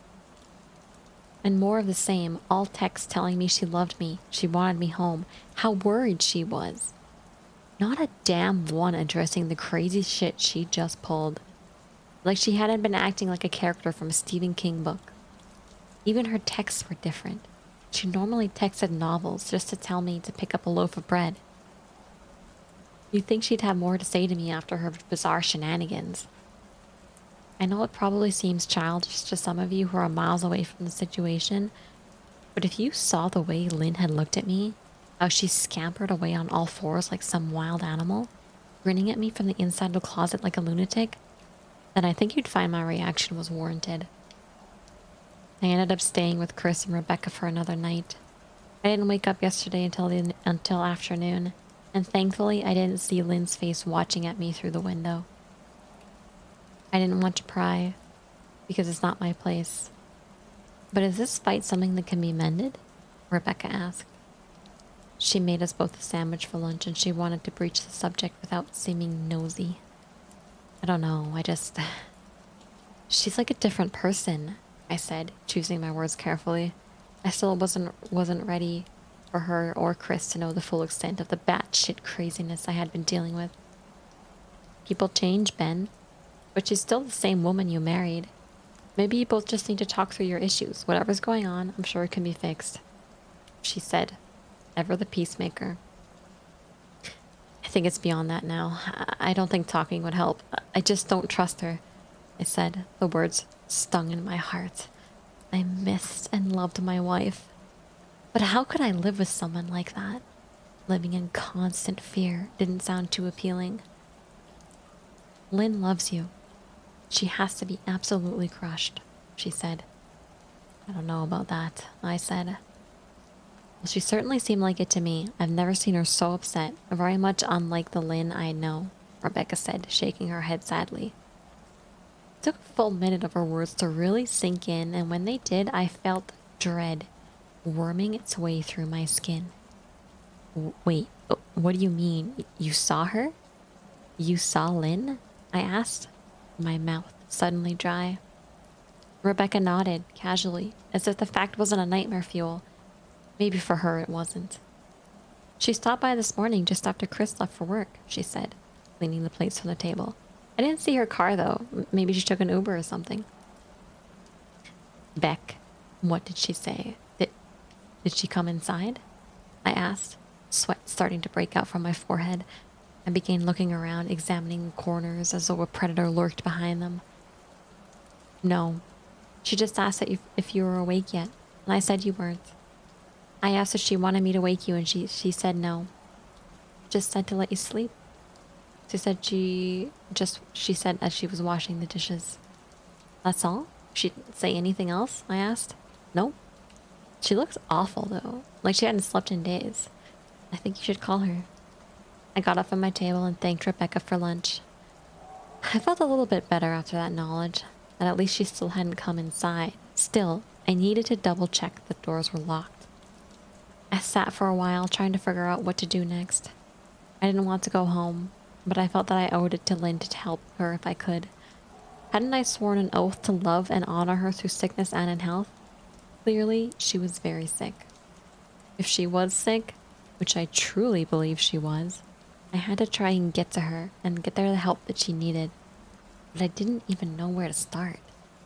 I didn't want to call the police, and besides, what the hell was I going to tell them? That my wife was peeking at me?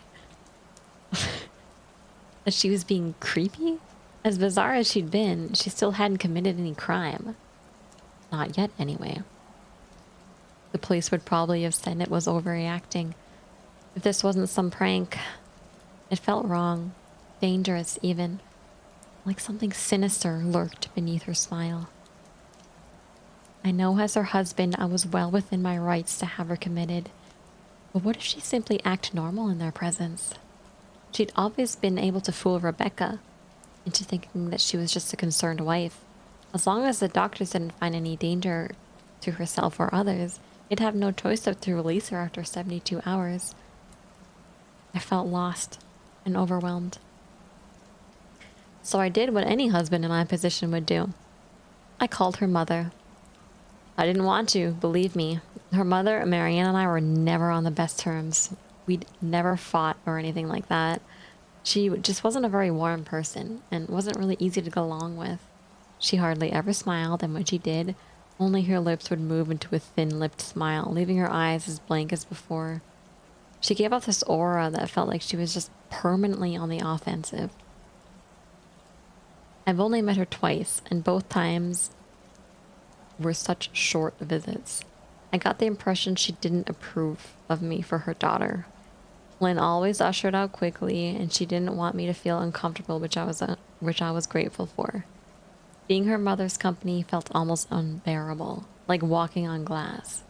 I was glad when we moved 3 states away so we didn't have to see her often.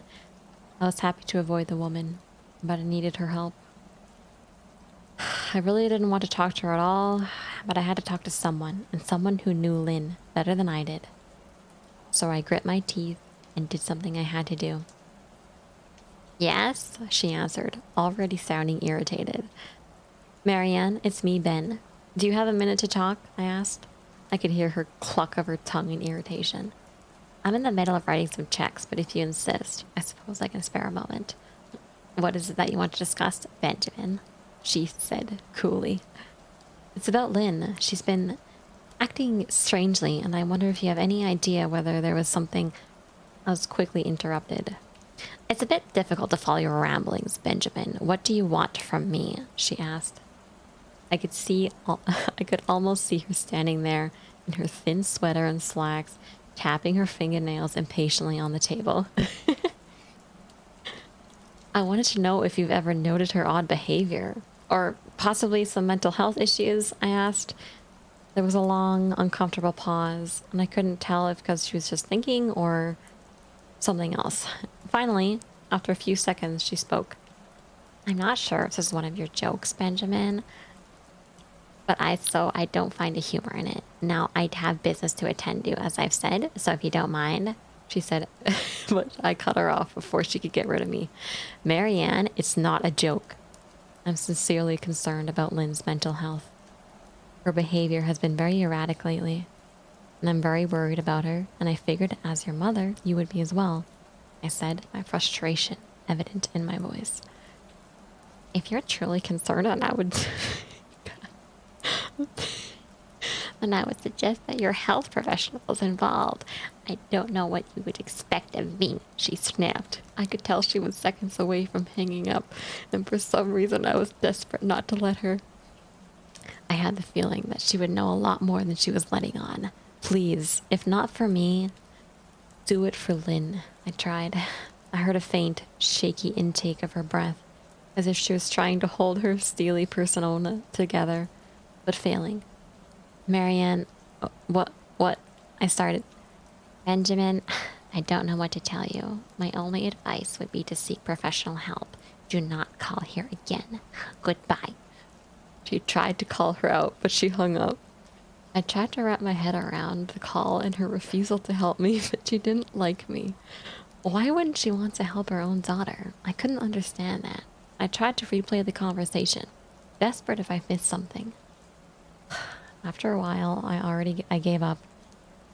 Until I remembered her last words to me. Seek professional help. She said those words with a bit of urgency. I could have been grasping at straws, but no.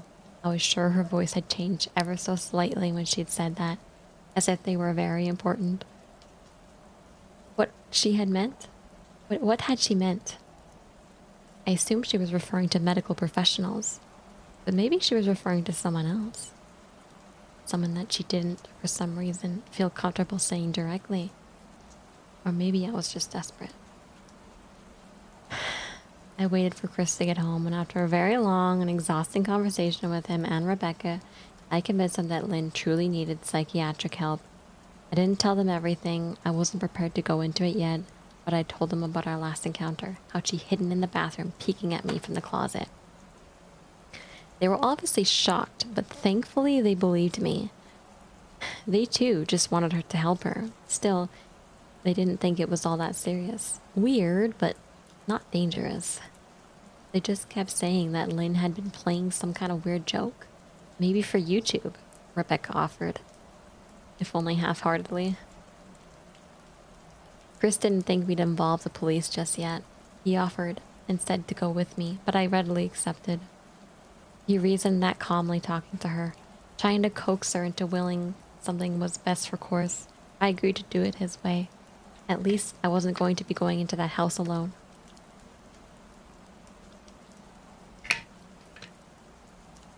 We drove over this morning, just after breakfast. There was no way I was going at night. When we pulled into the driveway, my stomach began doing somersaults. Her car wasn't there, but I still didn't let my guard down. The front door was ajar, and for a split second, I thought we'd seen her eyes staring through the gap. I was shaking and starting to sweat. Chris, however, was fine. He waited for me to go open the door, his hands in his pockets like he was going on a fucking stroll through the park. I envied his ignorance. I pushed the door open and was immediately hit with a stench of rot. Chris smelled it too, and he walked in the house behind me with his nose scrunched up. What do you guys use to clean the floors around here? Shit, Chris mumbled. Shut up, I said, my eyes darting around for signs of Lynn. The house was deadly quiet and dark despite being 10 in the morning. All the curtains were closed up tight, refusing to allow any sunlight inside. If I hadn't left it just 2 days prior, I'd have thought the house to be abandoned. We moved through each room, carefully checking any place that she might hide, occasionally calling her name. Why the fuck are you looking under the couch? Chris asked eventually. Aren't we looking for your wife? He was looking at me like I was a moron. Let's go upstairs, I whispered. I shook his head. He shook his head but followed me up the stairs to check on the bathroom and spare bedroom. On the way up, my shoes crunched over a piece of glass that looked to be littered over the last few steps. I noticed that one of Lynn and my wedding portraits that hung up on the wall along the staircase had been smashed. The frame hung crookedly, all the glass removed. I stared at the picture, a lump forming in my throat. We'd taken that photo just after leaving the church, after saying our vows. She looked so beautiful in her white gown. I looked at Lynn's beautiful face. I never dreamed her face would ever be such a source of terror for me. I climbed the rest of the steps and checked the spare bedroom, but it looked completely untouched. I was hesitant to go in the bathroom, my fear from that night coming back to me all at once. Chris noticed and offered to go in by himself, but I couldn't let him do that, so we walked in together, checking the closet and the shower. The bathroom looked as if it hadn't been touched since the night I left. I don't think she's been here, Ben. Why don't you pack some clothes and we'll try coming back tomorrow or something? Chris said. I nodded, went into our bedroom and shoved some clothes into a duffel bag. When I checked inside our closet, I came across the source of smell and gagged. Chris took one look and lost all the color in his face. He had to go stand by the stairs and get away from the sight and smell. I gazed down in shock at what lay inside my bedroom closet. Soaking in the rug were at least a dozen eyeballs, all carefully laid out in pairs. Some were as large as a quarter, while others were as tiny as a marble. I stared down at the eyes she collected from small animals, and I wondered how she'd gotten them, and I shuddered at the thought. Man, I thought I had it bad with Becca's shoe addiction, but fuck me. Your wife's in here collecting eyeballs? Chris said, gagging. Ben, I think we should go, he called from the hall. I'm getting nauseous. All right. I grabbed my duffel and shut the closet door on the new nightmare. I stepped out into the hall and took a deep breath of air. I could taste the rot on my tongue and couldn't help but gag. Who the fuck lines up eyeballs in their closet like that? Chris mumbled. I tried to tell you she needed help, I said. She doesn't need help, Ben. She needs a fucking exorcist, he said. You coming or what? I can't stand the smell of any... His words died in his throat and his eyes grew wide in fear. I didn't ask him why. I could feel it. Someone was watching me and I didn't think it was the eyes in the closet. I turned around, my eyes slowly scanning the bedroom. Christ, I whispered as I finally saw what we'd missed. Under the bed, curled up on her side, watching us with the excitement of a kid on Christmas morning, was my wife. She held her hands together under her chin, and they were shaking eagerly. Now that she knows she'd been found, I could hear the quiet noises she was making, a sort of hiccuping sound in her throat, as if the excitement was just too much for her. It was unnerving to say the least. Wide eyes, and that same huge smile. Everything in me told me to run, but I forced it away. This was my wife. No matter how twisted she was, still the woman I married. I had to help her. Lynn, I said softly. She didn't respond, but her head bobbed back and forth in two little quick movements as if she were nodding. Baby, I just want to help you out, okay? Can you let me do that? I asked, as I had taken a single step forward, approaching her like some kind of dangerous animal. I love you, Lynn. I was softly taking another step closer. She let out a tiny moan escape her wide open mouth, and I had to resist the urge to run. Her shoulders were starting to quiver, and her eyes grew as large as saucers. I crouched down so I could see her better, and immediately saw the blood. Her hands were covered in it. They trembled more the closer I got, and she was barely able to contain herself. Lynn, are you hurt? You're bleeding, I said. She bobbed her head up and down, her bloody fingers moving up and down as if playing an invisible piano. They occasionally grazed her chin, leaving smears of blood on her skin. I wanted to recoil in disgust. The smell that was coming off of her was revolting.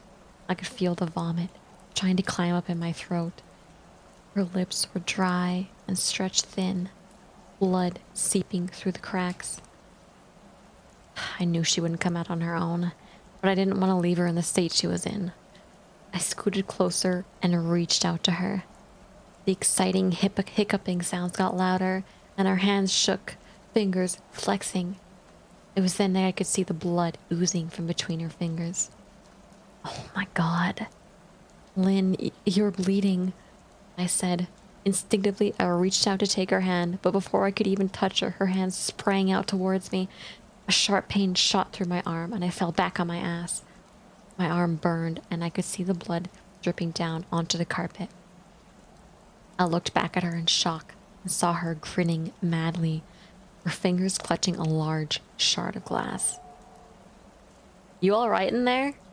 Chris asked from behind me. I turned my head slightly and nodded to him, cradling my arm in my chest. When I turned back to face Lynn, I saw that her focus had shifted. She wasn't looking at me anymore. She wasn't smiling anymore either. She was staring past me, her eyes glaring at at Chris, the way a hungry lion might stare at an antelope. Her mouth was still hanging open, but it was twisted into a snarl. I got to my feet and began walking backwards down the hall, afraid to take my eyes off of her. "Are you bleeding?" Chris asked. The moment the words left his mouth, Lynn started fast scooting out from under the bed, the glass shard still in her fist. "Chris, run! Go!" I yelled. He must have been too afraid to move because a second later I felt my back bump into him. He was standing at the top of the stairs, staring at the horror that was my wife. Lynn had crawled completely out from under the bed and stood in the bathroom doorway, her face twisted in rage. Her whole body was visibly tense. Blood ran down her fingers and onto the floor. "Jesus, Lynn," Chris said. "You, playing hide and seek?" I reached back and pushed him towards the steps. "Move your ass, Chris," I said quietly but firmly as I could. Lynn bobbed her head in fast, sharp motions and began to grin, stretching her mouth open wider and wider so that her chin seemed to touch her chest. I heard Chris mutter a prayer, and then he was running down the stairs and I stood at the top of the steps, stuck between the love for a woman who clearly needed some serious help and self-preservation. "I only want to help," I said, choking back tears. Her eyes focused on me once again as she slowly lifted the glass, holding it out in front of her. And then she started sprinting towards me, grinning with utter excitement. Thankfully, my body took over and I flew down the stairs, skipping 2 or 3 at a time. I made it to the front door before I felt her leap onto my back, wrapping her arms around my neck, her open mouth next to my ear, and I could hear those terrible hiccuping sounds up close. I shook her off of me, knocking her to the floor. I felt a searing pain in my back, but as she went, I tore open the front of the door and bolted to my car. Chris was standing in the front yard, talking on the phone to the police. I didn't say a word. I just ran to my car and jumped in. Chris took the hint and followed me, still on the line with 911. I watched the rearview mirror, sure I'd seen her there, running after us. But I never did.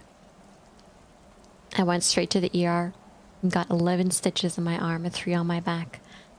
The police asked a lot of questions and went back to the house to do a search, but of course, Lynn wasn't there. They advised me to stay with a friend or relative for a while, to file a restraining order as soon as I could, but none of those things would matter. Somehow, I just knew. I dropped Chris off at home and went to a motel an hour away. I wanted to put as much distance between me and Lynn as I could. This is where I'd been for the last 4 hours. I thought maybe the police would find her.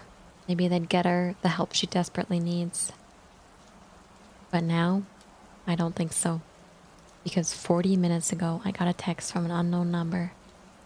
Just 3 words. "I found you." And a picture attached. The picture was dark and grainy, but I instantly knew it was me. There was no mistaking my wife's eye. I started typing this immediately after. I don't know what to do. I'm alone and scared. And I can't help but feel like I'm being watched. The end. There might be a part 2. Ooh. That was pretty spooky. Oh my gosh. Dun dun dun. Dude, that was a scary one. I actually might have nightmares tonight. Oh my god. Right? Holy kashamole, dude. Spooky shit. Quiz. God damn it. Ooh, quiz. Yeah, it's kind of like the Smile movie. But like super creepy. Like I had a really they did a really good job explaining like the like how the faces looked. And thank you, Kush Dono. Thank you so much. They did a really good job explaining it, and I was totally picturing it in my head, and I was like, oh my god, that would be scary as hell to see, wouldn't it? That would be so scary. Thanks, Crit. I hear it. You can't hear it, but I can hear it. Did you guys like that one? That one was really good. Holy crap. Sunset Amethyst, by the way, welcome in. I saw you here at the beginning of the stream, or at the beginning of the story. I think I said, I can't remember if I said hi to you, but what did I miss while I was gone? Love Core, thank you so much for your follow. Sniper X3467, thank you as well. Max Nish as well, thank you, welcome in you guys. I hope you enjoyed the story. You guys gonna be able to sleep tonight? You gonna be okay? Alistar Gray and Kosh Dono, thank you so much for your follows. Your nightmare will be waking up to pancakes and bacon. Yeah, you gonna go to bed? Hi, bird boy. Good to see you. How you doing? It's 6 a.m. Oh yeah, go to bed. Go to bed. I'm probably gonna go to bed pretty quick here too. Spooky. Spooky. Ah, that was a good one. I like that one a lot. Like the gaping mouth with like the wide eyes and like the trembling and like, oh my god, that would be so scary to see.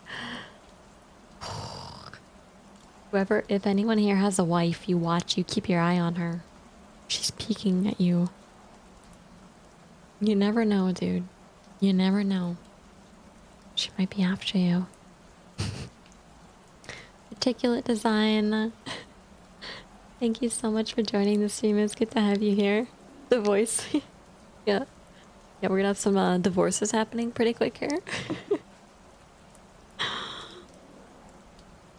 Tonight follows the same trend for the rest of the week. I'll have 2 hours of sleep. Oh shit, dude. What's going on? You haven't, that sounds terrible. I'm so sorry. Yeah, imagine being married. Oh my god.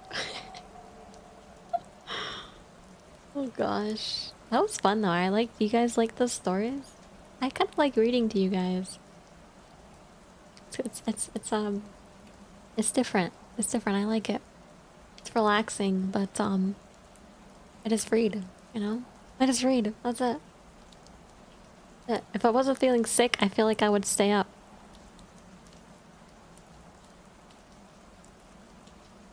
I would. Oh shit, Shale. I'm sorry, dude. That sounds terrible. Oh my god. I'm sorry. Yeah, that sounds like the fucking worst. Emo, hi. Can you read me a tale of two cities next? What is that? Is everyone getting sick? I'm not sure if I'm sick yet, but I definitely am feeling a little off right now. I'm not sure why. I have a bit of a headache and I just got that feeling, you know? Maybe it's in my head, maybe it's not. We'll find out probably tomorrow, I'll let you know. This is what happens afterwards. Yeah, dude, I'm so sorry. You know, if you need help with anything, you know you can message me. Super long old book. Oh. Read it so I don't have to. Hey, that's what Audible's for. But yeah. Yeah. I believe you can sign up with Audible and get like a free first book. But then you have to make sure that you unsubscribe so they don't get you.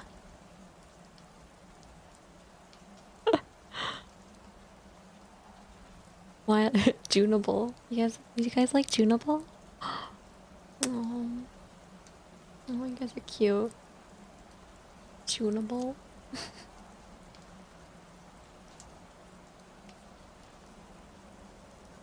Well, Shale, I hope things work out for you, dude. That really is a big poopy butt. I'm sure you'll make it through though, because you got us. All right. Well, I think that would be the last story of the night, and I think we're gonna find somebody to raid, and I'm gonna go and chill out for the night. I don't think I'm gonna be on streaming tomorrow because I have D&D. If I do, it will be a spur of the moment thing. But Monday will be movie night, so if you guys want to hang out and watch the new Hellraiser for Halloween night, I would love to have you there. I will be streaming it on Discord, and we can use the chat to talk about it while we watch it. It'll be fun. I like it.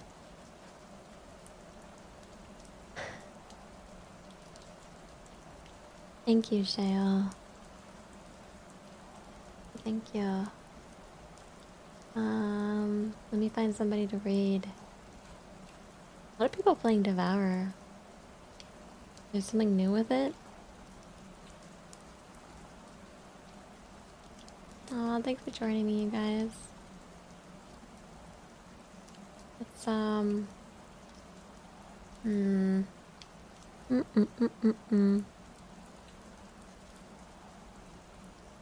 don't think I've raided. I'm trying to spread out my raids, so we'll go raid Savvy Gamer playing Minecraft. You guys know I like Minecraft. I want to start getting to Valheim though. I don't know. I really like survival games. Raid Juni Kodama. She's doing ASMR. Oh wow, I should go raid Juni Kodama for sure. We'll go raid Savvy Gamer. She got look like a spooky little Halloween outfit, and they are playing Minecraft. So we'll send the love over. Right, Valheim Solid is also still in like early access, and I really want to try it out. I want to try it out. Oh, you already posted that. Yeah, I'll just post it again. Okay, thank you. Copy and paste the raid message, you guys. Let's go spam that chat and make ourselves known. Hear that sapling voice. Alistair, thank you so much. Thanks for joining me. Hey, I'm gonna listen. I love you guys so much. Thanks for hanging out with me tonight on Halloween weekend. I know you have other things to do, but you choose to be here with me, and I really appreciate it. I love you guys so much. Thank you, thank you, thank you. I hope you have a good, wonderful weekend, and I will see you later. Have a good sleep, sweet dreams, and good night. Mwah. Bye-bye. Bye.